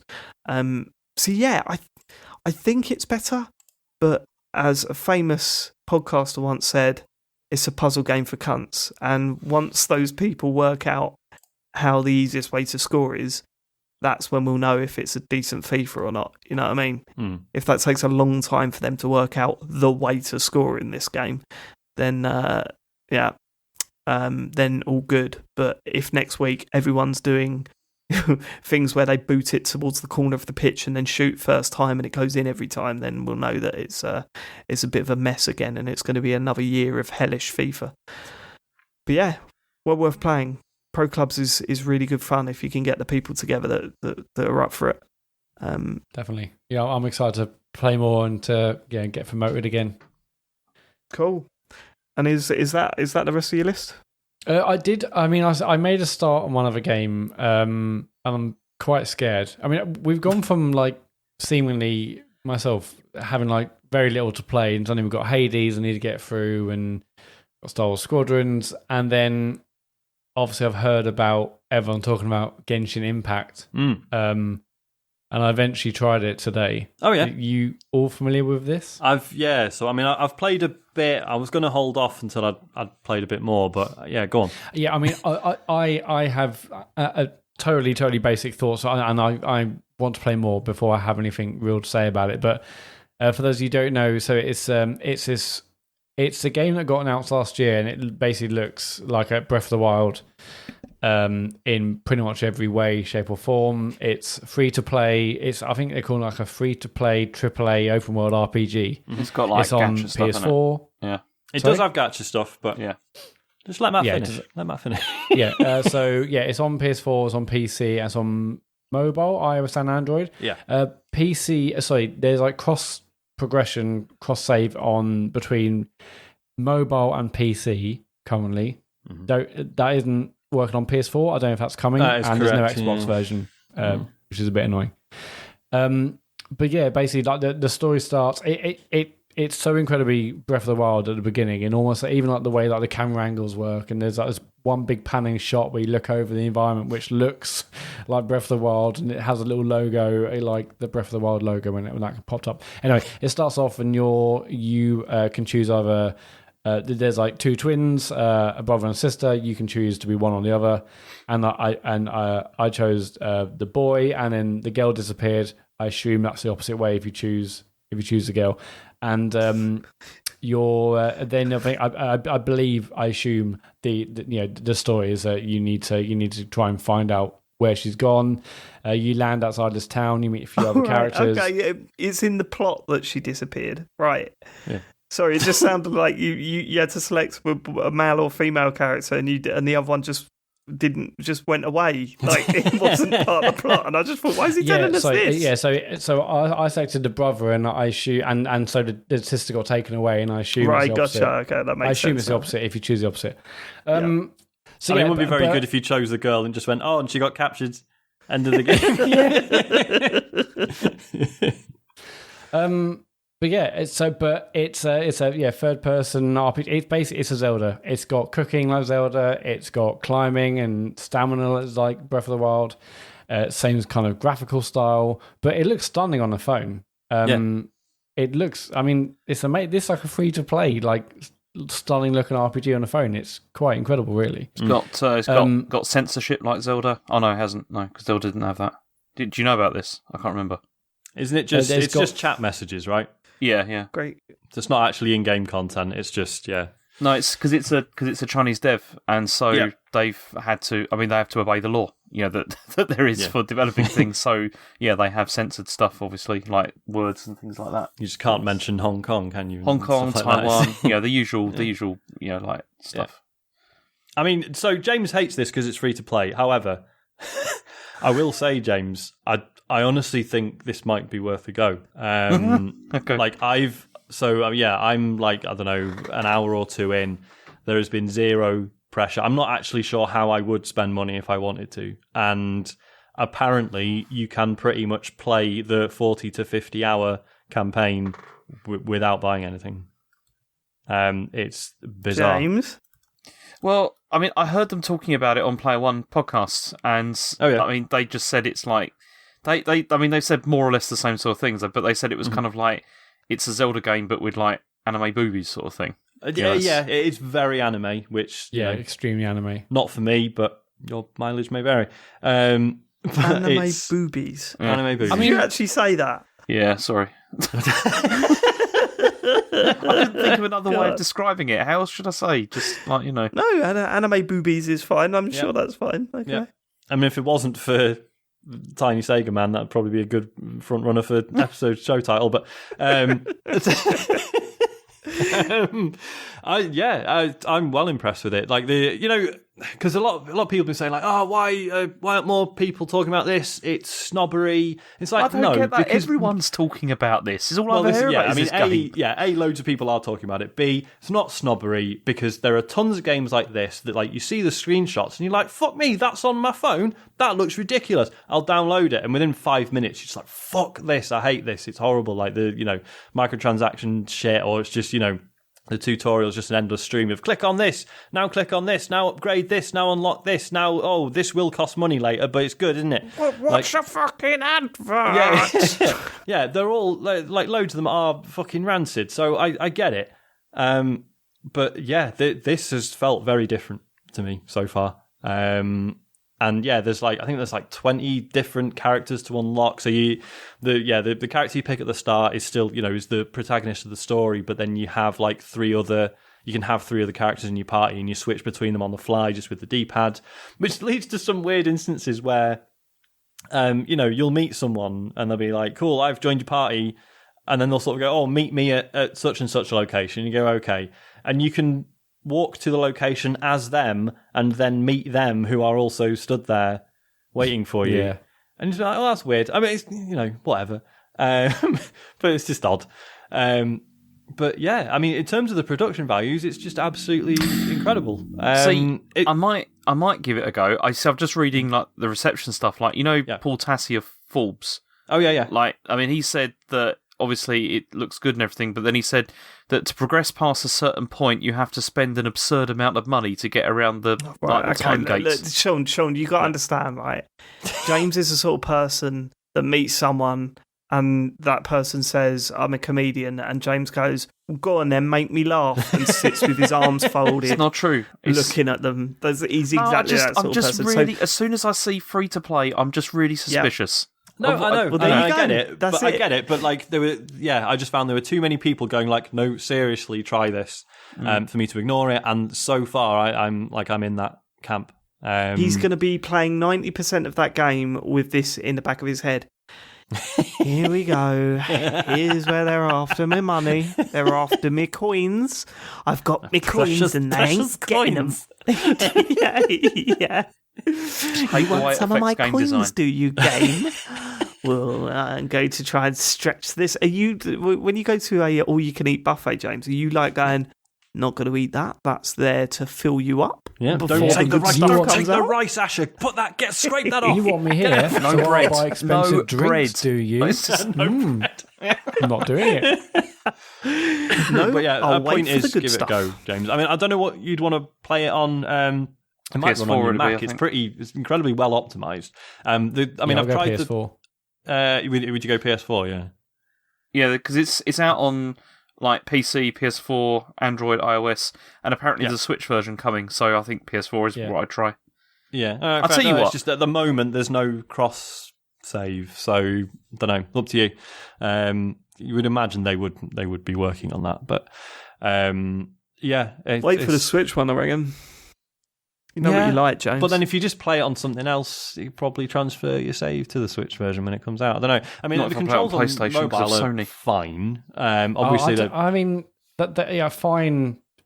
Maybe, but after half an hour, I was like, okay, I have to install this on my computer now. Yeah, you'd never do it. So I installed the PC version because one, I wanted to see what it looked like, on my PC, and two, I was like, no, there's a lot happening, and I'm not enjoying it because I kind of feel like controls kind of getting in the way. And it's that thing of they did the best job they could, but it's still nowhere close to an actual control. And especially as you say, I wouldn't want to do long sessions on the phone. I mean, it looks incredible on the phone as well. Yeah, it really does.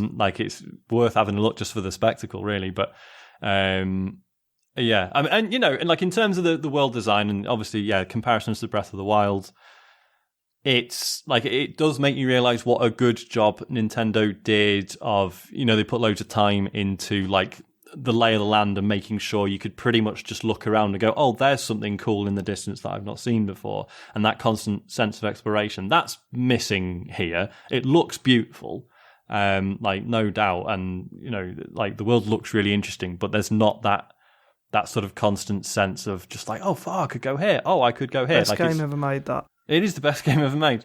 Best game ever made. Yeah. So yeah, in that sense, the comparisons are less favourable, I suppose.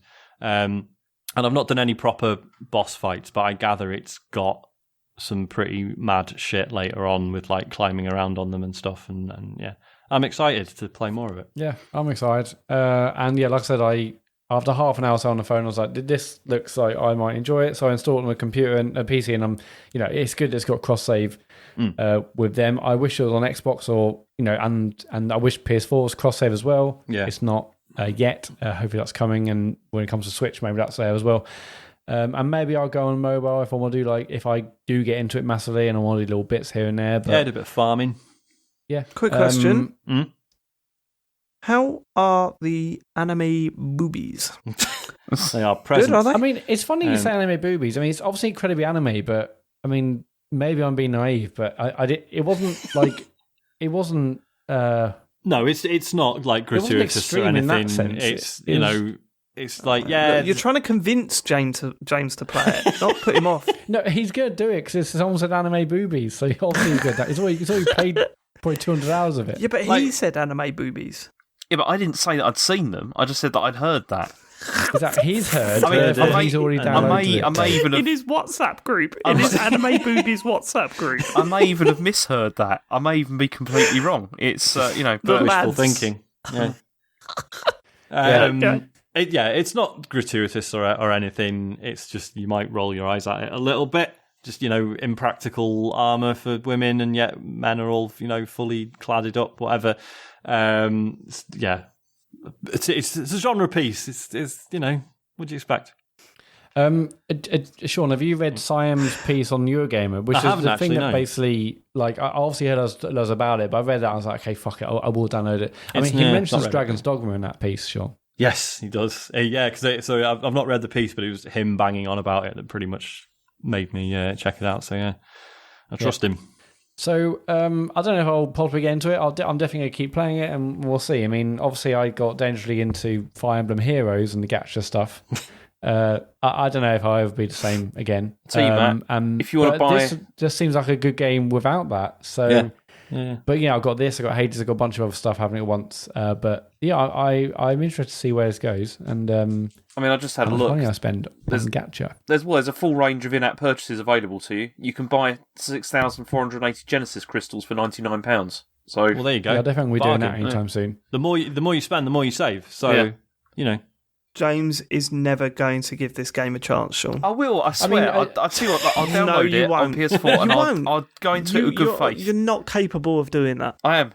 You'll see. I'll go in there with good faith, and I'm gonna play it, and I'm not gonna prejudge it or anything. Right. No fucking way. No way. I mean, James, I can't believe you don't hate FIFA because you can buy FIFA coins in it. Like, that's surely. If you don't have to, that's FIFA Ultimate Team, though, isn't it? Game mode, don't do it. Yeah. You can probably play it without buying anything, is it, either? Apparently you can. Is it either? Is it either? sorry. Is it either, though? Is that enough for that one? Yeah. Yeah, sorry, I thought I had nothing to say about it, but apparently I did. Yeah, but apparently you're quite opinionated. James, you got Mario 64, the last game written down on this list. What's up? Well, before I talk about that, can I give you some breaking news? Oh, yes. Oh my Come on, God. let's go. Come on, I always get excited. So excited about James. Yeah, Every time you say this, I get extremely excited. Do not let me down. Let's go. Well, okay, it's David Cage. He's got David Cage has got some opinions on the Xbox. Do you want to hear it? This is not breaking news, James. No, this is quite exciting. Go on. Okay, so this is from Video Games Chronicle. They've just done a thing where they're talking about what David Cage has said about the Xbox. He said this. He said, When a manufacturer offers two consoles with different specs, there is a strong chance that most developers will focus on the lower-end version to avoid doing two different versions. I must confess that I'm really not a big fan of this situation. I think it is confusing for developers, but also for players. And although I can understand the commercial reasons behind this choice, I think the situation is questionable. Yeah, so Brilliant. The headline was... It's not confusing, is it? Like, from a development point really of view... not, no. From a development point of view, of course, it's a pain in the arse. I don't expect devs to be thrilled about it. But again, every time I hear this, could you imagine? Like, surely the person turns around to David Cage then and goes, "Okay, David, yeah, what about PC gaming?" Well, yeah. And he go, "Goodbye." Yeah, but PC gamers don't expect the games to just work, do they? They know they've got, there's going to be issues. It's fine. A little bit of fiddling. There's always a bit of fiddling going on. Yeah, a little bit of tweaking. Mhm.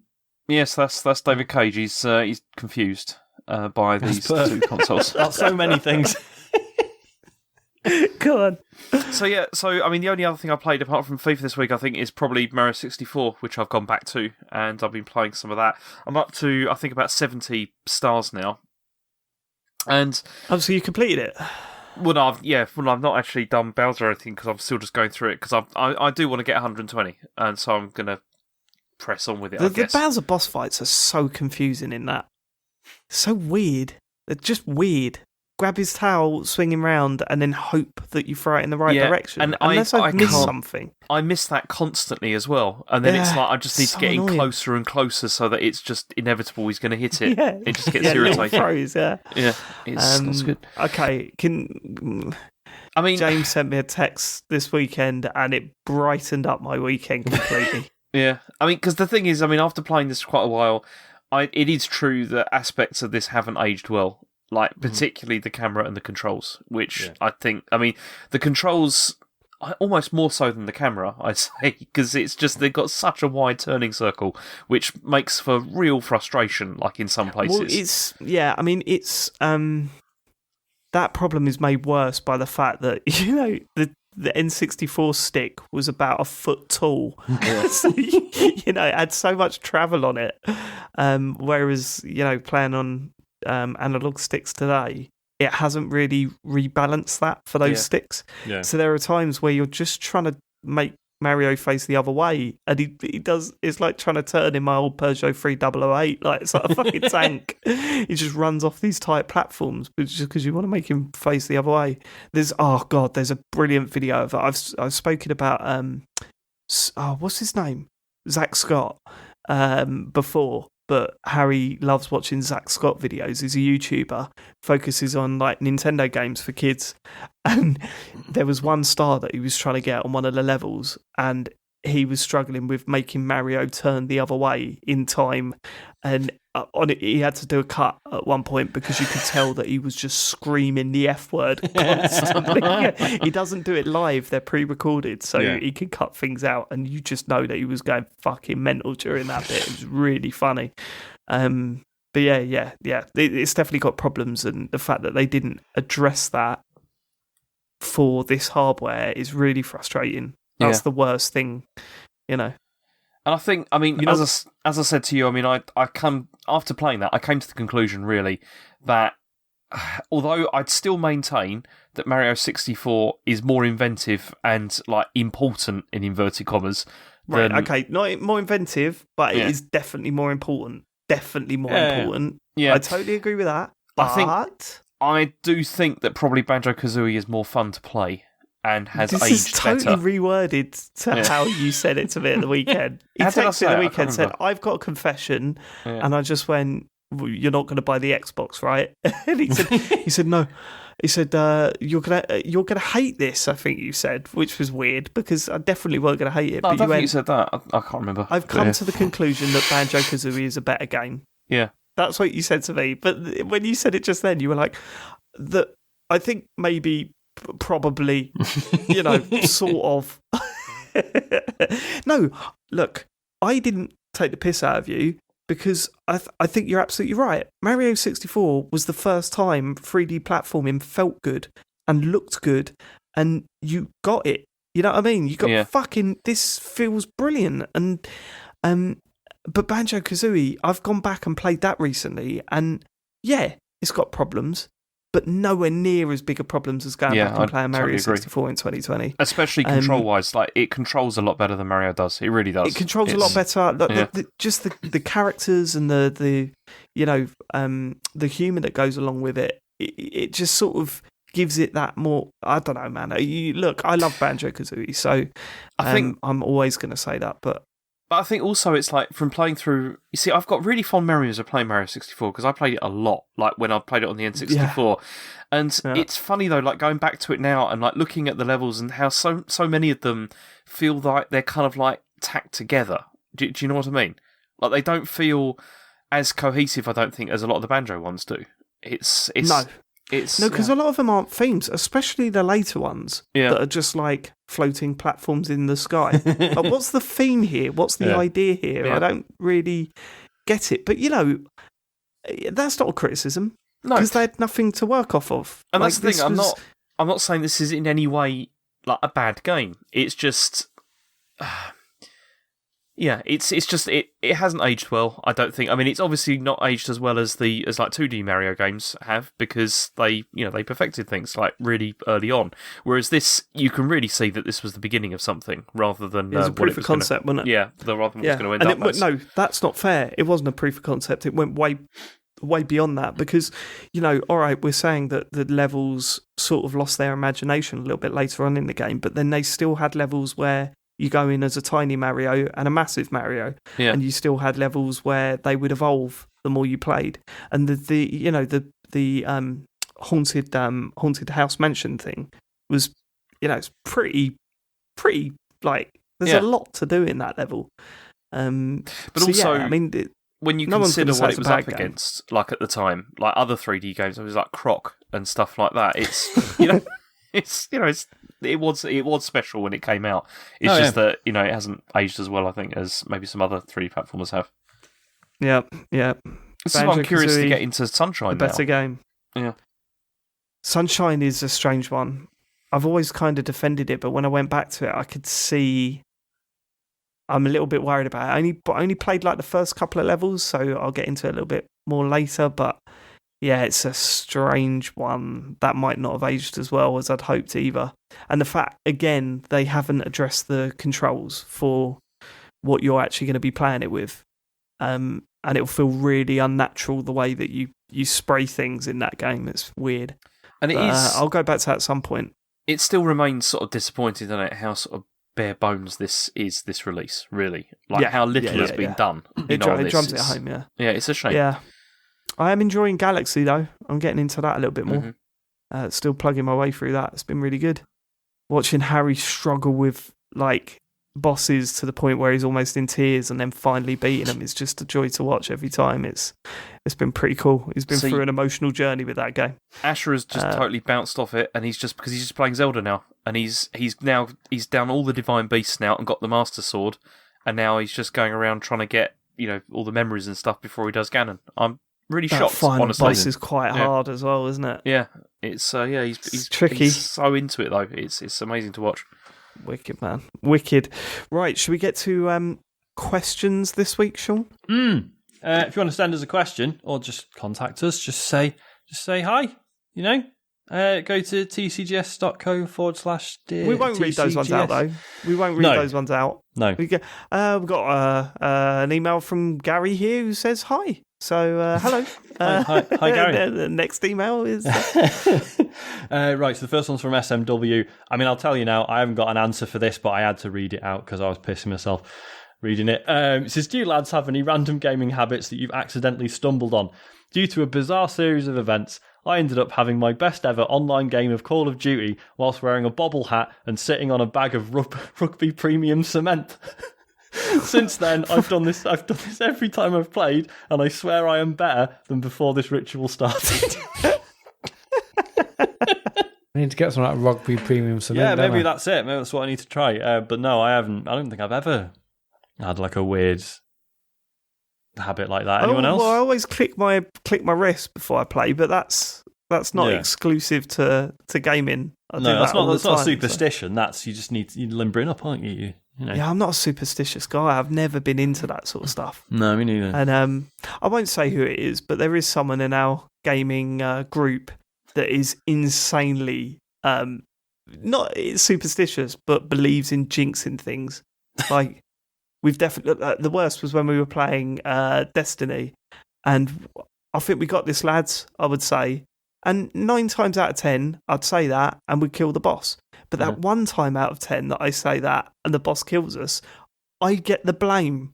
Why did you say that we've got this? Why did you say that? You jinxed it. You know who you are. I was going to say, I think I know who they are as well. Yeah. Anyone else? I mean, the trouble is that I've never really been truly good to even think, okay, this is going to be, I'm going to do this every time because I've performed so well on this time. I've never really had that, so no random habits right now. Well, maybe you need to it's- develop some superstitions. Maybe it'll improve your skills. That would only make me worse. I'll be just consumed by. Hang on, did I wear the right colour pants today? Like, did I clap 7 times? What? You got the feet thing, right? Well, my feet move around constantly anyway. Again, that's like you cracking your wrists. My feet are constantly moving around. So it's not that. Michael Flatley over there, Probably. kicking up. James, you got anything? I mean, I switch my Xbox on and off, but that's not voluntary. That just happens. Does it just do it on its own? Yeah, it's. That was the joke, but yeah, it doesn't work. So yeah, no, I've got nothing else. Yeah, the joke doesn't work. You're right. No. Okay, let's get to the next email. Harry Murdoch says, hi all, long-time listener since the Joypod stroke Dark Zero days. Ugh, I love it when people say that. that sends a shiver down Yeah, I my like spine. that. Go on. First-time emailer, or at least first time in a long It's old in. while. Finally got round to playing Hollow Knight recently, partly as a result of Sean and James's glowing opinions on the game. It's the first Metroidvania I've played, and I absolutely loved it. And I still have the, quote, good ending to try and reach. Oh, mate, that's like the same amount of game again. You've got like 60 hours to do. My question is, where do I go from here with Metroidvanias? Have I already played the creme de la creme and ruined the genre for myself, or are there some gems that are just as good and I don't know about them because I always switch off when someone says Metroidvania, a bit like Dave or James with roguelikes? Bonus points for any suggestions on the Switch. Much love, Harry. I mean, Super Metroid. Yeah, If you've got Nintendo Online, you've already got Super Well, Metroid. Matt, don't shut up, even, Matt. don't Shut even up. bother. yeah. It's an all timer, and the controls Matt, are what are really your good. thoughts, Matt? No, I wanna no, hear your shut thoughts up. on- Matt, can I hear your thoughts? I did not rate it. I thought the controls were a wank. Fucking hell. I mean, that's I'll go for it. categorically untrue. Yeah. No, It's not. I mean, it's the an controls opinion, are isn't wank. it? I mean, It's an opinion. if you want to see why Matt thinks that, just watch his stream on Sunday, and you'll get an idea. Go on, what does that mean? Well, he doesn't got much of a history with 2D platformers, and Okay. No, I think you're right there, yeah. What my others are good? suggestion would be- I mean, the other one everyone always bangs on about is Castlevania Symphony of the Night. Axiom Verge. Axiom Okay, Verge. Axiom Verge Guacamelee is 1 and fucking 2. brilliant. Yeah, They're they're both good. excellent. They're good. I haven't played them, Steven but the here. Ori games, they're Metroidvanias, aren't they? The Ori games. Yeah, they are a bit, yeah. And they're both on Switch now as well. Yep. Oh. Good point. Monster Boy. Oh, yeah. Fucking hell. Okay. No, the one. You're missing a good one. Are we? Go on. Which You're one? missing a really good one. Go on. Dead Cells? No. Nope. Yoku's Island Express. Oh, yeah. yeah, that as well, yeah. Yeah. Why do you sound depressed about that? I'm not depressed about it. I just said that I don't Oh, have to yeah, be that as excited well. about everything. Like, I just, Yeah, no, but you don't need to sound upset. Oh yeah, that. Yeah, there is a neutral stance you can take. Doesn't have to be. Between excitement and misery, there's the. I have to choose one of the two emotions available here right now. I love the idea of just Yoku's inside. Island Express. James, I mean, sorry, go on. I'm guessing James's dissatisfied "oh yes" then was because it's not really along the same lines, is it? It's totally different to a normal Metroidvania, but it's I think it's wonderful, that game. Do you know what Why was a haven't they good? announced a sequel yet, man? Fuck. Why has that not happened? It's probably in the works. Surely it did really well. You'd hope. Yeah. A good Metroidvania that no one talks about anymore, partially because the name is sort of rubbish. Insanely Twisted Shadow Planet. It was on the Xbox 360. I don't know if it came to anything else. That was fucking great. It was all like hand animated by what? Probably not. All hand animated by one animator called. No, I'm not going to try his name because he's French and I'll get it wrong. But it's really fucking good. And it just sort of seemed to disappear, which probably means it wasn't actually that good. And I'm on my own on that one. Well, so play I that. haven't played them. Aren't the SteamWorld Dig games? Nah. Have you said that already? They're not good, really Metroidvanias. They're aren't they? Yeah, they're sort of mining games. I mean, yeah, like you do get abilities and sort of they improve your progress, but it's not in the same way, I don't think. Right, Adam Littlefield. Says, hello lads, many thanks for the continued quality content. I listened to most of it on my SoundPeats, as recommended by Sean. Get in. Nice. This is thanks to a great and superb recommendation. What, have you got some sort of... Did you get commission? Yeah, because you always fucking turn your nose up whenever I mention them. Oh no, I'd rather spend 300 quid on some fucking Apple ones, whatever. I had a question about game endings yesterday. SoundPeats does sound funny though, isn't it? It's like, yeah, I've got my Pear Macintosh computer. It's just as good. I don't know why. You're right. I mean, it's ridiculous that we spend ridiculous amount of money on these headphones, but at the same time, call them something else. Pete's. I got my Pete's. I just wish they had like a character called Sound Pete. And he was like, I'm Sound Pete. He's just a really nice Pete. Yeah, it's a really nice guy called Pete. And he sells quality headphones at bargain prices. That was my favourite one of those, right, was, this is so stupid, but I'll probably not even worth saying, but there was an episode of Everybody Loves Raymond, where Raymond's wife gets a job in marketing, and she gets sacked in the first day, and Raymond goes to the office to find out why she was fired. And the owner of the business turns around and goes, well, we asked her to work for this, like, on this pizza advertising campaign, and she come up with this, and it was a little pizza slice drawn into the shape of a person called Pete Czar. That's a great idea. So every time I think of one of those things, it's always Pete Czar comes into my brain. Anyway, that's Everybody Loves Raymond. So that's the new television programme. Right, Adam Littlefield says that. Sorry, Mara's fucker. Get on the sofa. Get on the sofa, Mara. Stop clacking around on the floor. Don't understand that. It's a dog. Don't get that. Don't know what a sofa is, mate. That's a good point. Adam Littlefield. I'm sorry, Adam. It's been a long time coming. He says, I have a question about game endings. Yesterday, my son, who is 4, finished his first game that isn't a Lego or Mario game, and that game was Knack. It's taken about... Nice. Yeah, I mean, that's pretty... If he's already finished Lego and Mario games, and now he's finished... I mean, obviously, Knack's not actually good, but that's impressive. So it's taken about a year... played it. It's taken about a year on and off. It's been painful to watch as the game isn't very well designed and has about 7 false endings, but for him, it's been a long and enjoyable journey. When it finished, he instantly burst into tears because he thought that was it. The whole game was finished, but he also clearly spent a lot of his time working towards the ending and got emotional. I instantly reassured him that the first time I finished the game, I cried too. I did. Zelda on the Game Boy. The island disappears, man. It was all a dream. Come on. I wondered if you'd had similar games as either kids or adults where at the end, either through elation or sadness that the time playing was at an end and you had shed a tear. Matt strikes me as more of a screamer than a weeper. Sean is potentially a stoic quiver of the bottom lip guy. I reckon Dave is the baller, as in BAWLER. And James just stares at the middle distance, wishing he wasn't on a podcast. It says PS Knack has a chapter select mode where you finish it when you finish it. So now he's doing a homemade boss rush. So it's literally the 6 out of 10 gift that keeps on giving. I don't know. Well, I famously have never cried at a video game, and I'm not proud of that. You know that I'm not. Yeah. You're not that type of person because stick me in front of a Pixar film, mate, and I'll be there bawling for weeks. But I've never cried at a video game for some reason. Me neither. And no, I'm one of those people that gets a little bit. I'm fine. I think about the game for a little bit, it's usually really late at night because I've forced myself through to the end. I go to sleep, I wake up the next day and feel a little bit empty inside because I know that I'm not playing that game that night. You know what I mean? Yeah. That's what I go through. That's my emotional reaction to it. But when I was a kid, I never completed games. You'd play them for a bit and then... Well, no, that's not true because you would play them repeatedly. But when I was like 4 or 5, I would never complete a game. It'd be too hard. Yeah, I was going to say, I don't think I remember the first game I actually completed, like without any cheats or anything, was bloody Unirally on the SNES, which is very good, but not a game you would shed a tear over, I don't think. I don't know.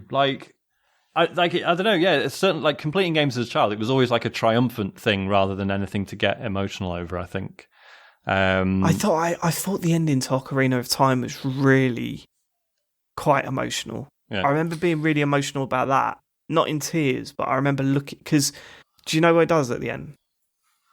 With the credits. It's got that brilliant music, hasn't it, going on? And yeah, like, it's all got the the scenes, brilliant music. The credits go up, and then you see all the areas that you've been obviously exploring for the whole game. And it was like, oh my God, yeah. I remember how good that felt. That was quite an important game. Yeah. But then I wasn't a kid then. You know, I wasn't like 4, 5, 6 or anything. Yeah. So yeah. Mm-mm. Yeah. Anyone else? I mean, the end of The Walking Dead season 1. Oh yeah, definitely. Yeah, that was a biggie. Did you bawl at that? I mean, I had like tears in my eyes. I mean, I'm not. I hardly be like crying out loud, like family being killed, kind of tears.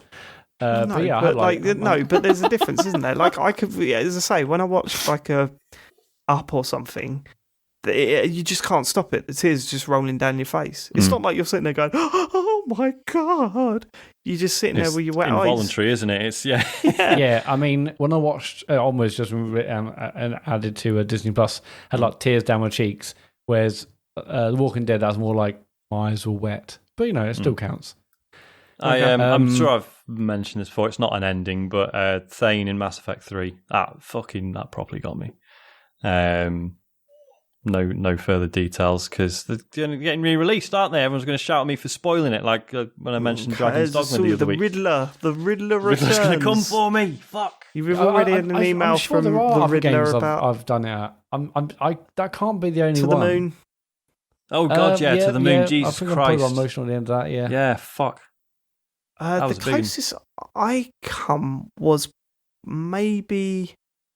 The closest I think I've come was season 2 of Life is Strange.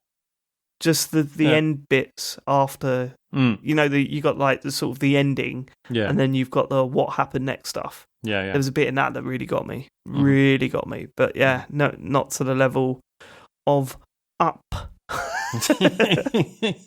Dan says, we already know how Sean feels about Bayonetta and how James feels about Isabel.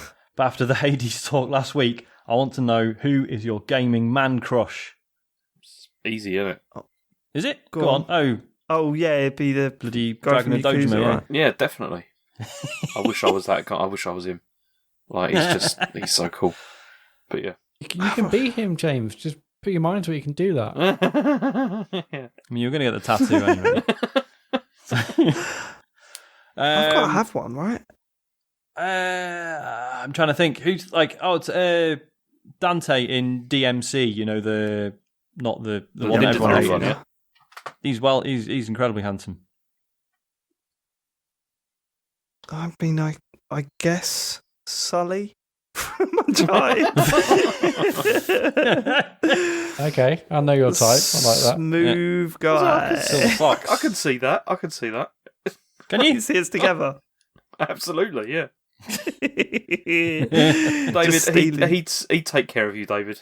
Yeah, it'd be fine. He would, wouldn't he? Look after you. Yeah. Always up for a drink. Yeah. Yeah. Laugh. This ain't Uncharted territory, baby. Matt? I mean, the trouble is that is that the uncanny valley thing. I haven't seen it on a game before. What are you on about? Well, you've definitely fancied women in games at some point. So pick a man. I guess I probably have, yeah. Trying to think. I mean, I was going to say Joel from The Last of Us. Yeah, it's valid. I mean, I But guess you've all just Nathan played Drake. a game that explains why he's a horrendous human being. Spoilers. Drake would be would be a good shout because then we could go on double dates. Yeah, let's do that. Let's do it. Okay, I'll do Drake. That'd be right. I'll do Sully. Lovely old job. Depends. Yeah, we'll go on a boat. Yeah. Let's do that. And then we'll go, let the boys go and do their treasure hunting. We can just sit and play Trackmania on the I was boat. going to say, I don't want to do that, Dave. I'm expecting a lovely day out, bowling, fishing, Nando's, and then suddenly there's some hijinks, and it's like, oh, bloody hell, now we're in Africa Nathan, trying to get some ancient gold. Nathan, you don't need to keep... Is it Nathan Drake? It is, right? Yeah. It's a strong name. Don't climb up that, Nathan. Come down here. You don't need to claim everything. Dinner's ready, Nathan. Also, we're bowling. Sully, can you please put that cigar out? You know it's no smoking inside. This is getting too much now. Where did you Just even on get the whiskey table, in a zoo? Are you seriously? Are you seriously going to go to Indonesia just for some ancient gold? Come on now, have dinner first. Matt's made your favourite. Yeah, that'd be good. I like that. Yeah, let's do it. I'm up for that. Yeah, let's do that. I'll ring him up. George me, Miguel. Colin. Right, so this question, We've just he talked mentions a about this. game in it, and I need your help. Because he's Go on. So he says, your recent discussion on Mario 64 made me wonder. Not Mario 64, obviously. Do you ever want to replay a game but worry that you may have it ruined for you like you did with Mario 64? Like you might realise it wasn't as good as you thought. I recently replayed Grand Theft Spaceman and found I hated it. Dated And also, graphics, it's not Grand Theft Spaceman, it's Grant Theft Spaceman. Grand Theft Spaceman, and found I hated it. And then he says, Spaceman. dated graphics, the dog boss wasn't nearly as funny as I thought, and the multiplayer didn't hold up at all. Are we Googling this? I mean, it's not going to be called Grand Theft Spaceman. Why? Has he made it? He must have made it up. This can't be real. Spaceman. The dog boss sounds great. It does. Yeah, I want to play that now. No, I don't think it exists. No, I think he's, yeah. Grand Theft Spaceman. I came up with a Reddit thread for Grand Theft Spaceman, Oh, yeah. but that's about as close as it Does that have a gets. dog boss? Yeah, no, I don't know what this is. How do you think a dog boss in that? Because, if someone's making Grand Theft Auto in space, I would like to play that computer game, please. But I don't think it's real. No, it's not. And I feel like You it's can't get a distracted mod from the actual to fly question. to Mars, though. You can get a mod to fly to Mars in Grand Theft Auto 5. You what? That's bollocks. 100%. Serious. Yeah. Don't Search do flying this to to my Mars or whatever. It's true. Well, you can't actually. It's like you fly up for a bit and then I can't remember how it works now. But I've definitely seen a video of that. We've kind of answered this question before, haven't we? Because I think I said Guy Spy at the time. but no, I don't know. I think Mario 64 was the heartbreaking one because I thought at least I'd get that nostalgia of running around those flowers and getting the one up. But I didn't even get that. So, yeah. It's best just not to go back, isn't it? Because you only end up disappointed. Yeah. And it won't be as good as your memories. The Retro Asylum are hating this conversation, aren't they? Oh no, David. It's best not to go back. Get back to your Amigas, boys. Let the past If you be listen the to past. this and you write... if you listen to this and you write for Retro Gamer magazine, can you just put that somewhere in the next magazine, please? It's best not to go back. Just one page. So how about as a headline? Yeah. On the front cover. Yeah. So hang on. Farley's just sent us something. Farley, have you seen 30 Rock? No, I haven't. You see, yeah, it's not Spaceman, it's Spaceman. Well, there you go. So there you go. Okay. Someone's done a cover of, it says Grand Theft Spaceman, and it's got Dr. Spaceman from 30 Rock all over it. It's good. Okay, fine. Next question. That's it, mate. Cool. That's All a right. lot. Matt, socials. What did you think of James's socials last week? Happy with those? Really bad. That's a fair comment. That's a very fair comment. It's very harsh. Oh, James, it was good. we've been doing a show for years, right? Yeah, but you change things all the time. No, he doesn't. Like- Not that much. No, the joke is that he doesn't change it, Yeah. James. No, but there's always things. Come on, there's always things changing. Okay, All right. well, you've convinced me. Yeah, I'm thinking, everything does change every single week. No, you're right, James. Yeah. Right. Friday, we're going to do another Star Trek Bridge Crew stream because, one, James and Sean are amazing. Two, Sean's tweet about it blew up on Twitter. Yeah, that was weird. And it's just bloody good fun. So I like the that's fact Friday that it was night. mainly American Star Trek fans going, fucking hell, listen to these guys. Listen to and these stuff. English crazy guys. Brits. Yeah. If the Enterprise was run by Brits. I saw a few of those comments. It's like Downton Abbey in space. Yeah, someone said Downton Abbey in space, and Sean was saying, well, tell him to get a fucking move on. Now, I've only seen bits of Downton Abbey, but I don't expect that sort of language to be on there. It's not that sort of show. No. Yeah, no. so Friday night, 9 p.m, twitch.tv/TCGS co. Definitely James and Sean. I might try once more and try and be on it. We've got to get all I was obviously on four a couple of of us weeks on ago. once. There's like loads of technical troubles, and this time after 20 minutes, I gave up. But we'll just set up early. It's fine.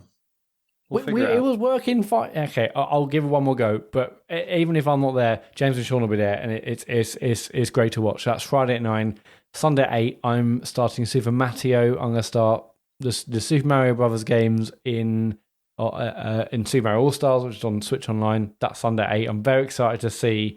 There was this massive gap I've got in my gaming history. I'm very excited to get through them games. And Tuesday at 9, it's Play by the Bell. That is still happening, isn't it, Sean? No, I'm doing them at lunchtimes now, aren't I? Okay, cool. Well, forget Tuesday nights. It's off the menu. Enjoy Tuesday night doing what we want. If you watch them on Twitch, It's been a while. It's been a while. Sorry, Matt. sorry. You can continue. no, I had that's to all right. No, download that while you I'll were stop. talking. I'll stop. Don't get like that. Why'd you get like that? It was a funny little joke. It's fine. We're all friends. Come on, let's hear it. Okay, if you missed them live, you can watch them on YouTube.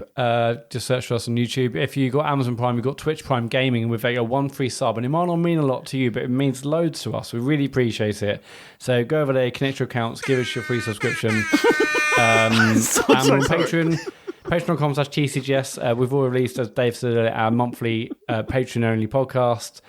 And we're going to do our talks over the next couple of weeks as well. If that's your $10 and above, you can watch it live. And tcgs.co for everything else. There's a store there. That's the website. That's about I it. pretty much said all this last week.